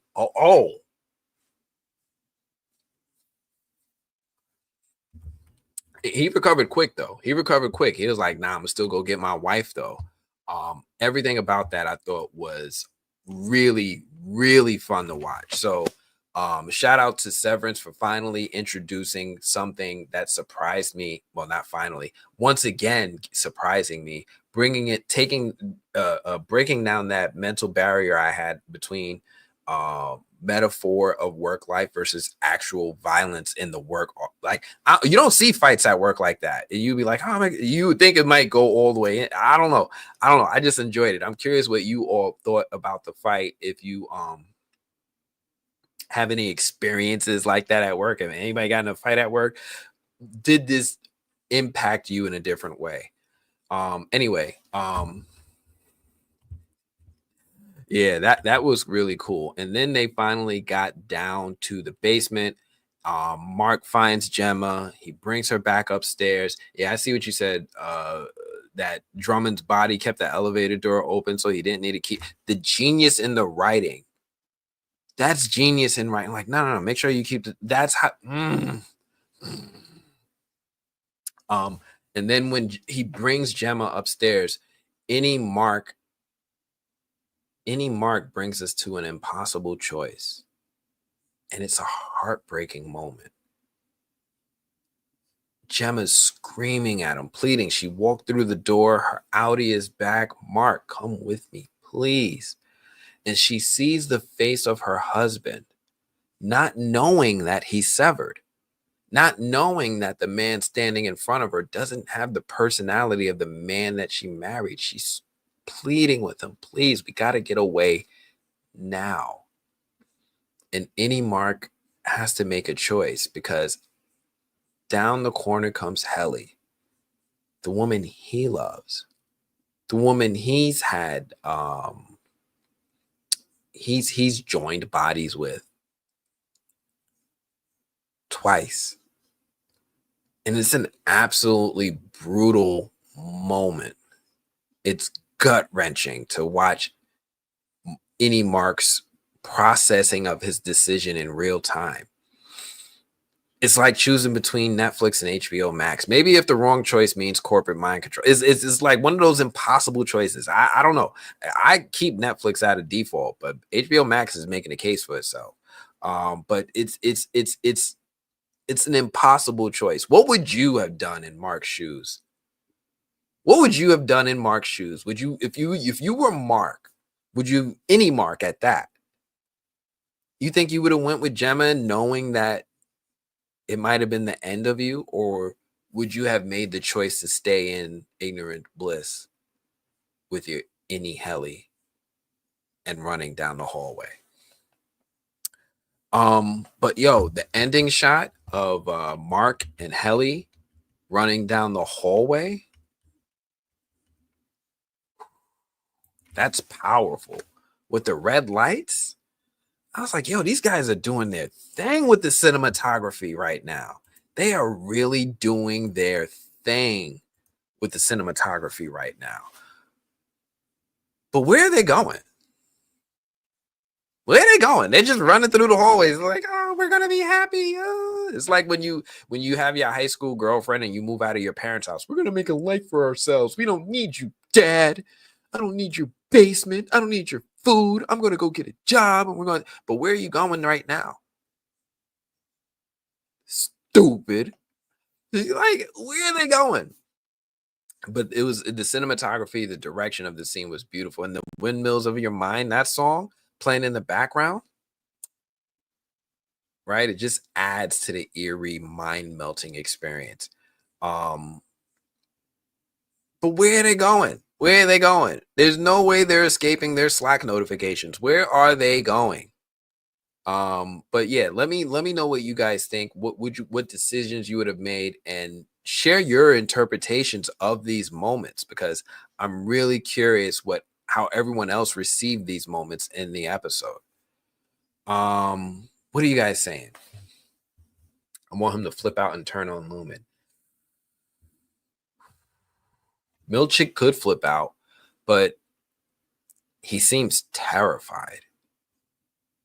He seems terrified.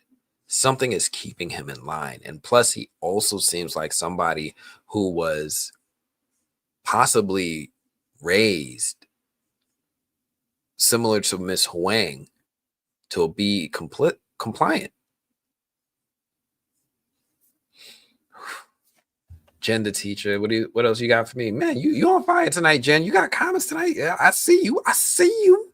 The X people stay quiet. Yeah, there's like 21 of y'all on X, 13 of y'all on YouTube. Hey, do me a favor. If you just came in, or if you've been watching, I should have said this plenty of times. Please give this video a quick like. Please give this video a heart on X, Twitter. You know what I mean? I know that y'all there. Y'all not commenting, but that's cool. Y'all can listen in on the background. But do me a favor, please give this video a like. Let me see. Brienne of Goats for the win, taking down Drummond. You mean taking down the mountain? This is the second time Brienne done took down a mountain. I was sitting here like, this is why she was here. This was the assignment the whole time. She had one job. I didn't even see it coming. When we saw Gwendolyn Christie appear the first time, we should have known immediately. That's a giant killer. She takes down giants. That's her role. That's her job. She could knock them out. She's taken down mountains before. This won't be the first time. She's got those hands. I should have known. We should have all seen it. She threw hands with this dude like a dude. Mark was cooked. Mark was done. And then she was like, don't make me hit you with the pew pew. I'm gonna hit you with the pew pew if you don't know how to behave. And he behaved immediately. But yeah, Mo, I must admit that I have slapped a. You went Will Smith? Yo, you Will Smith, the colleague. Yo, I hope you don't still work there. I hope that this is in the past. I hope this is young. This is new Mo. Thank you for coming through, Mo. Appreciate you coming through as always. But I hope that was old you, and new you is not finna slap somebody unless they get out of hand. They get out of line. They say something that crosses the line. You talk about my kids. You talk about my moms. You talk about something that makes you deserve it. You're going to feel the back of his hand real quick. Real freaking quick. I thought I was going to finish in 2 hours. We're going to go into overtime. I'm okay with it. We're going to go in a little bit of the overtime. But yeah. What did you say, Vic? I fantasized about clotheslining annoying coworkers before. Oh my gosh. You need to tell me. I need to know. You don't have to say if it's your current job, your old job. What kind of job were you in when you wanted to go ham on a coworker? What kind of job were you in? Like, I know when I used to work at McDonald's, I was like, I'm about to throw the French fry grease on your face a couple times. Like, I know those thoughts crossed my mind because some coworkers just annoyed. You gonna leave me back in this kitchen by myself? I'm working grill, I'm working fries, I'm working the oven, I'm making salads, I'm getting stuff out the freezer, I'm loading the truck, and you over there talking on the phone. I need y'all to tell me where y'all was at. Let me see what else. Also, the back and forth banter between Milchick and Drummond in the episode last week was crazy. Yeah, I know. I'm so behind. I haven't been able to talk to you guys about every single episode like I wanted to. But the back and forth between Milchick and Drummond was really eye-opening, especially because how comfortable Drummond felt just talking to Milchick any old type of way. Right? You ever have some boss that just feels way too comfortable with you? Like, oh, yeah, you're ugly. You wore those dirty shoes. You think you're going to get a raise? You better get your... You don't barely deserve to work here. And then you're using these big words. Say the small word. Now apologize to me. And thank me for accepting your apology. Mitch? Like, you ever have one of those people at work? I'm curious. Yeah. That back and forth banter last week was out of control. But again, it mirrors the things that we see in real corporate life where, sometimes some employers be feeling themselves. Now, I've worked in places of all different sizes. I've worked in small credit unions. I've worked at fast food. I've worked retail. I worked for family-owned businesses where, like, when you work under a CEO of a family-owned business, like they started up a business themselves, they get comfortable with you. It's almost family in a way. A lot of people feel that way with jobs. It starts to blur the line between family and non-family. Boundaries get blurred. Um, I've worked them all, so I'm curious. Uh,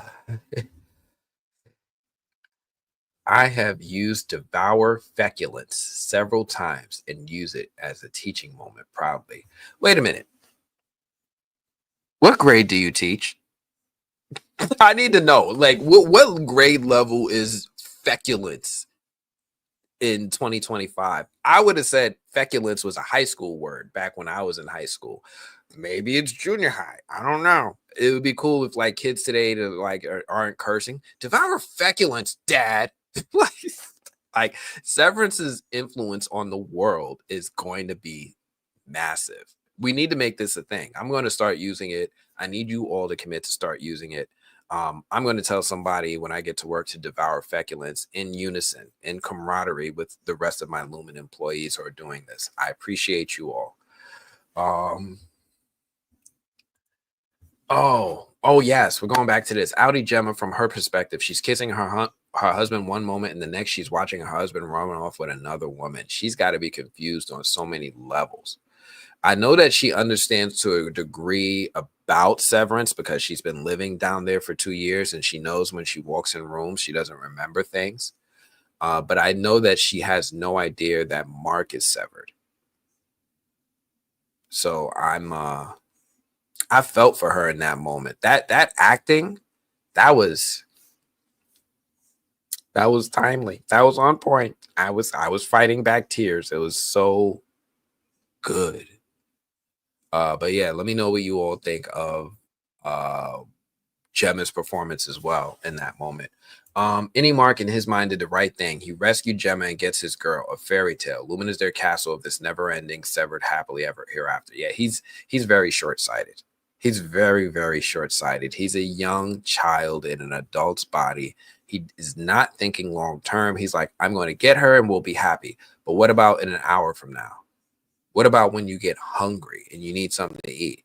What about when, tomorrow happens? Where are you sleeping tonight? Are you going home? He's not thinking long term. He's definitely thinking very, very short term in the near future. He's not thinking this through. So yeah.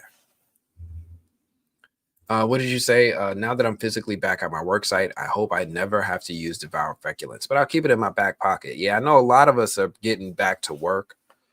The work from home era is ending. According to the popular vote, people wanted to end it. They knew that it was going to end. It was one of the things that was promised to end. And people were like, I want this. I want to end work from home. I like what I'm hearing. I'm voting for this. And work from home is ending. We're all going back in the office. It's the end of an era. So those 2-hour commutes each way, those 4 hours that we used to have with family, those 4 hours we used to have doing other things, those 4 hours, the flexibility of taking care of sick kids but not having to take a sick day, people wanted to end that. So unfortunately, that's how the vote went. I say unfortunately because I really enjoyed working from home. I know it's definitely going to have an impact on me as a creative. I'm going to be affected. But this is what people wanted. This is what they said they wanted to do. And I got to go with the majority.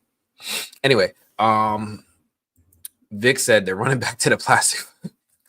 One last round. Yeah, let's get one more time. Let's do the nasty. Yes. I know that's my terrible Borat impersonation. But yeah, one more. Let's get it in under these red lights, girl. Girl. I feel like Heliar was really Helena because of the way she smiled at Gemma before running with any Mark. I think she smiled at Mark. But you know, we talked about this a little bit, Mo. I don't know if you were around, but we were talking about how Heli also was helping Mark and convincing him to go down to go save Gemma when he was on the fence. He was like, what if I just don't do it? Right? We will still have a life. If I don't do this, there's no reason for this to end. She was like, no, this has to end. I'm an Egan. You got to figure it out. So by some of those logics, it feels like that was actually Heli as opposed to Helena. So I'm in the camp where I feel like it was Heli as well. So yeah, let's see what everybody thinks. She beat the Hound again. She's a mountain killer. The Hound, she's taking them out. She is a beast. Mo said, I was working in the finance department at Wharton. You didn't have to say the whole job. I don't need your LinkedIn page. I'm not trying to identify you like that because you might need a job in the future. Let's not get, I don't know who watches this. This is the wild stuff because like I get surprised by when people tell me they watch my live stream. I've been recognized before. So, you know, I ain't, you know what? I'm going to leave that comment alone. I'm going to read it. So, and I'm not going to put it up on the screen. I was working in the finance department. And a colleague said something racist about another person of color. So they got slapped for thinking that I was cool with their comment. I understand. I wouldn't have done it, but I understand.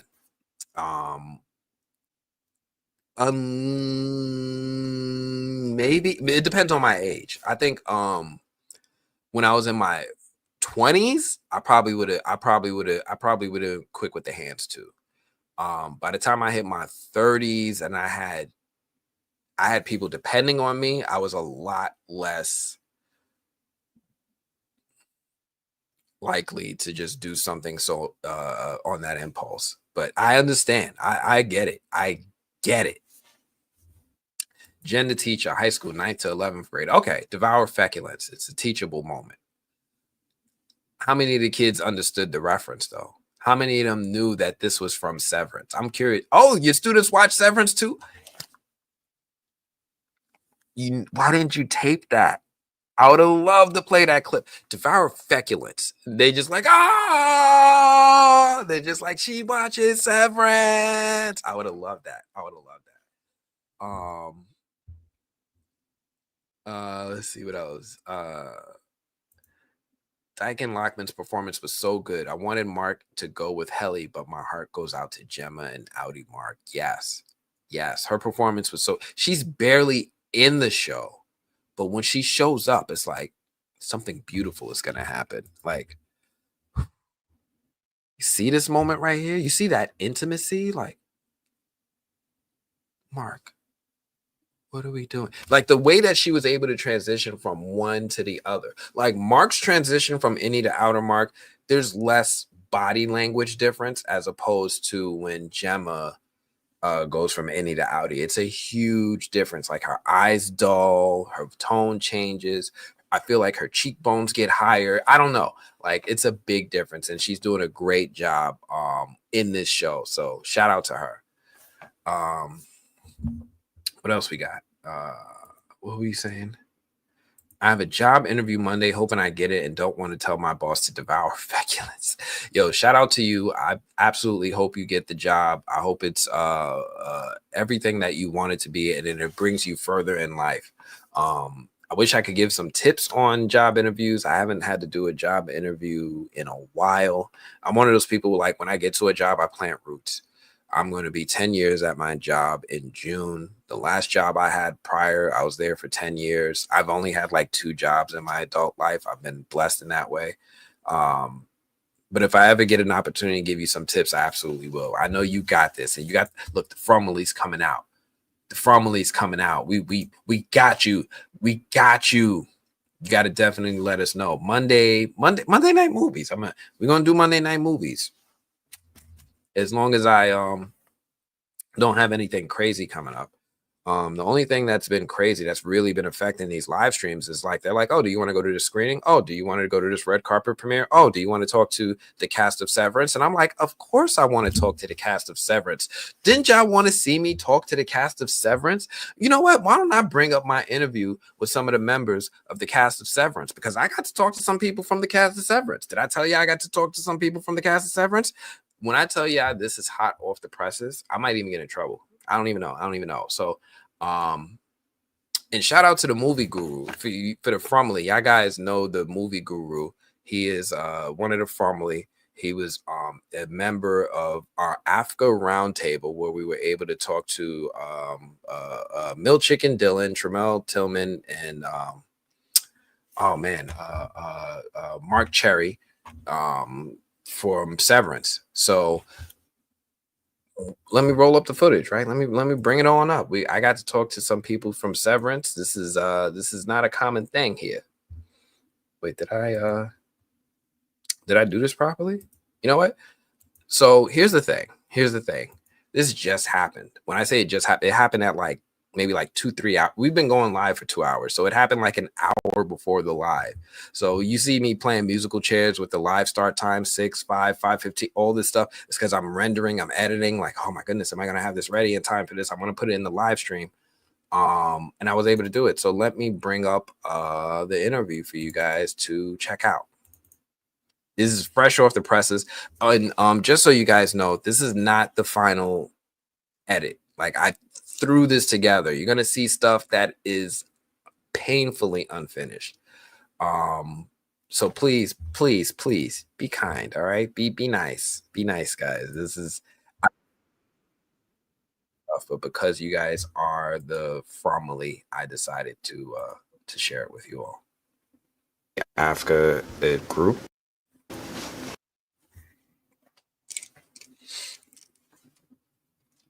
Y'all ready?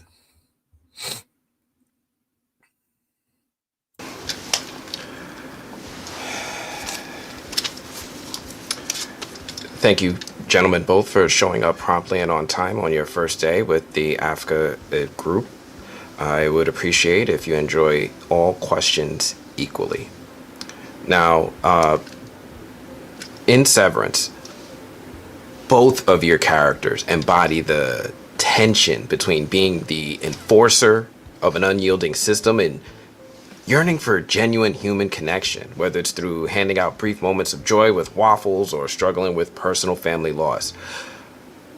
What have you both learned from Mr. Milchick and from Dylan that you carry with you to this day? Well, that's a great question. You know, I learned that there's so much more to life than just work. I learned the importance of relationships even more so, and the value of having relationships. What we see in season 2, we don't visit Milchick's personal life. We see that, yes, this man rides a motorcycle, he has a leather jacket, he's got some swag, but we don't know what his home life is like. And I imagine, based on what we see from season 1 and season 2, that this is a man that does not have a lot of support or friends, if you will, within Lumen. We see the limited interactions that he has. And so stepping into this world that is very isolated, and even being a part of a culture, an entertainment culture that is very competitive and is always about the next step in achieving and what are you willing to do to get to that next level, it really does press upon me navigating this space of what really is important and how I want to be when it comes to relationships, and what relationships are really important and which ones are okay to let go of.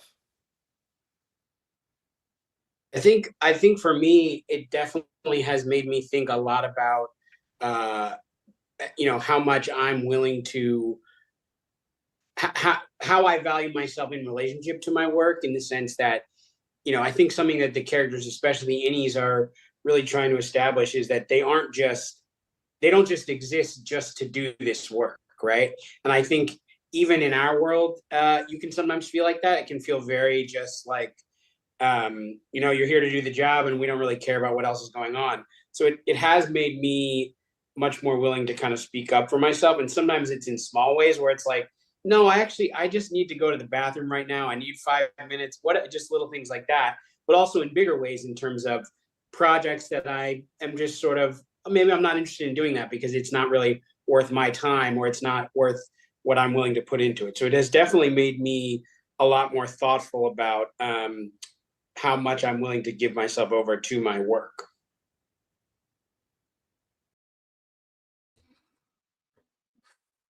Unfinished interview. I'm gonna edit that way better. We won't have the whole Brady Bunch grid when it's all done. You definitely won't see my notes. You guys saw all the questions I had. Like, you guys have no idea how much work I put into my interviews to prepare for every opportunity, right? So like one thing that often happens when I'm doing a interview is that I'll have a question ready.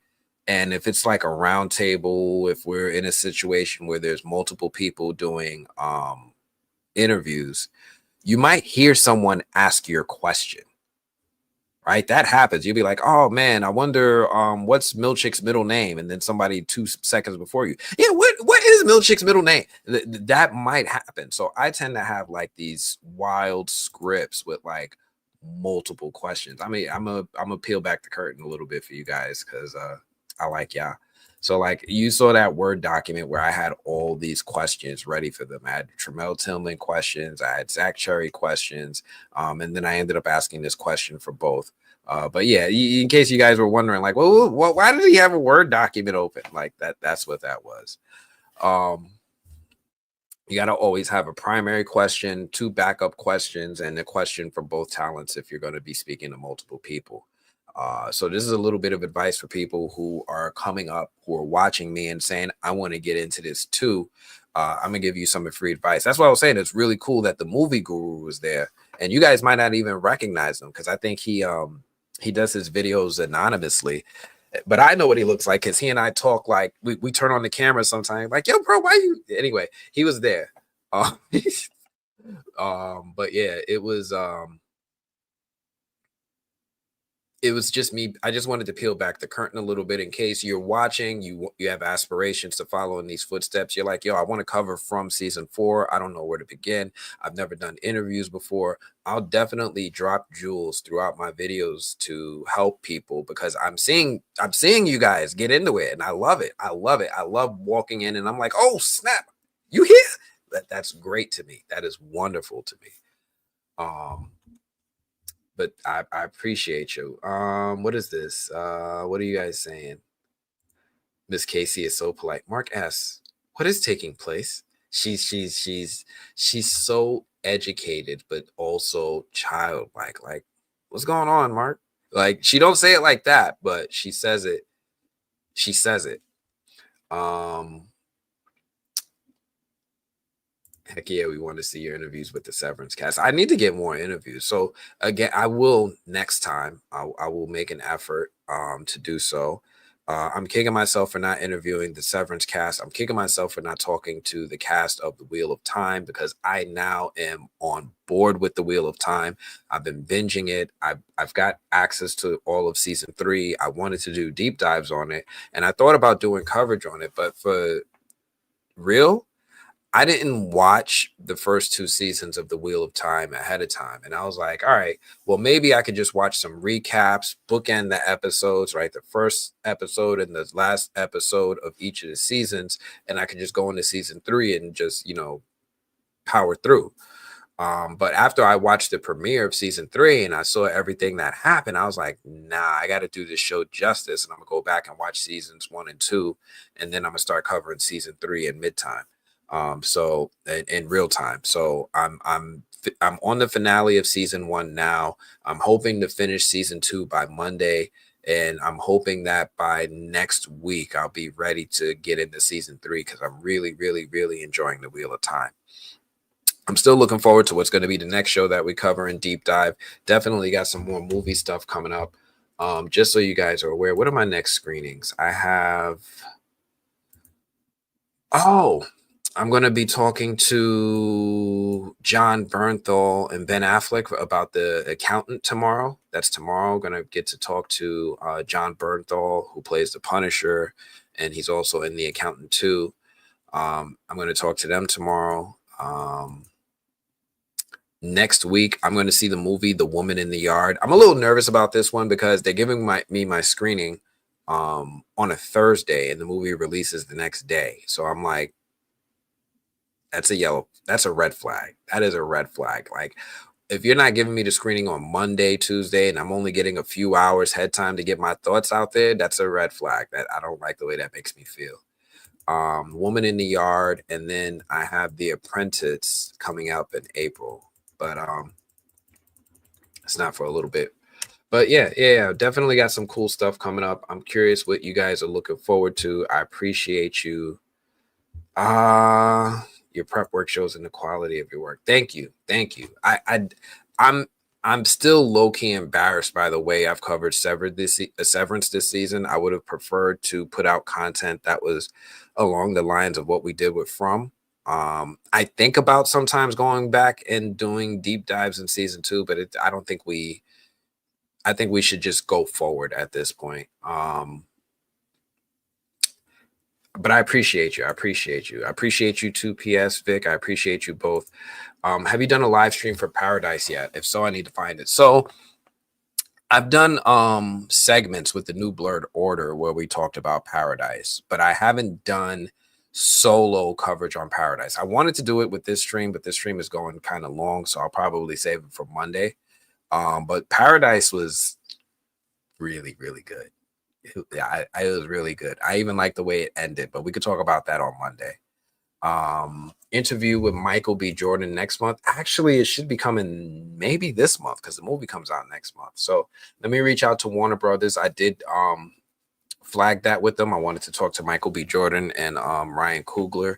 I was able to do like a press conference with Ryan Coogler back in January, and it was moderated by Straw Hat Goofy. But I didn't get to talk to them directly. Will you cover The Last of Us 2? I don't know. Cause like I did The Last of Us 1 and nobody showed up. Like this was like when I was like in my infancy of live streaming.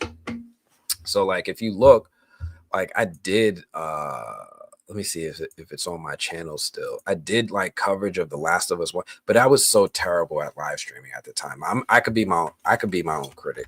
I don't think I was very prepared for what I was getting myself into when I originally covered The Last of Us. So, but it did leave like a bad taste in my mouth because it was like it was very disheartening. It could get a little depressing, right? Like you go into this, you put out content, nobody watches it. Like, look, 2 years ago, 71 views. Look at me. Look at young me. Look at the way I used to wear my hat. Look at the old TMB hat. Look, I still got these hats. The old TMB hat. That's the old. This is the new. So maybe I'll do it. We'll see. I can reach out to HBO, see if they'll hook me up with screeners again. I will say this. I am preparing to cover The Last of Us 2. What I've been doing, and here's proof. Look, I don't even have to get up. I've been playing the game. I've been playing it for like the past, I don't know, month. So for those of you who follow me on Twitch, at the movie blog on Twitch, it's so sporadic. I don't have a schedule. Just turn your notifications on. Every once in a while, I'll just start playing the game. I live stream myself playing the game. I don't do commentary. I just have the game up and I play. But I'm going through the game in order to prepare myself for the show. One of the things that I enjoyed about watching the show was that I could do a direct comparison to the video game because the TV show and the video game have the same exact director. Like I've never in all my years of critiquing, watching movies, any of that. I've never, ever heard of this person who made the source material cross over into being involved with it in film or television. So Hideo Kojima used to talk about it like, oh, you should make a movie. He never did it. Druckmann, he's the first person I've ever seen in my life cross over from one medium to another. Even J.K. Rowling wasn't allowed to direct. Well, Frank Miller is the only one. He did co-direct Sin City. But Druckmann was probably the most prominent and at this point most successful, because he was able to bring a tone and vision of the game into the television show without doing a one-to-one remake of the game, and while maintaining the spirit of the show. I think he did a beautiful job in being the showrunner and even director for like some of the episodes. So because of that experience that I had and that perspective that playing the game offered me, I was like, I don't think I want to go into season 2 not being able to have that same level of enjoyment. I don't want to go in like having not experienced the game and just be like, oh, all right, well, Joel is Latino now. Okay. I want to be able to sit there and do those comparisons. Like, all right, they race swapped Joel. What does that mean? Right? They race swapped his daughter too. Joel is now Latino and his wife must have been black because he had a biracial daughter.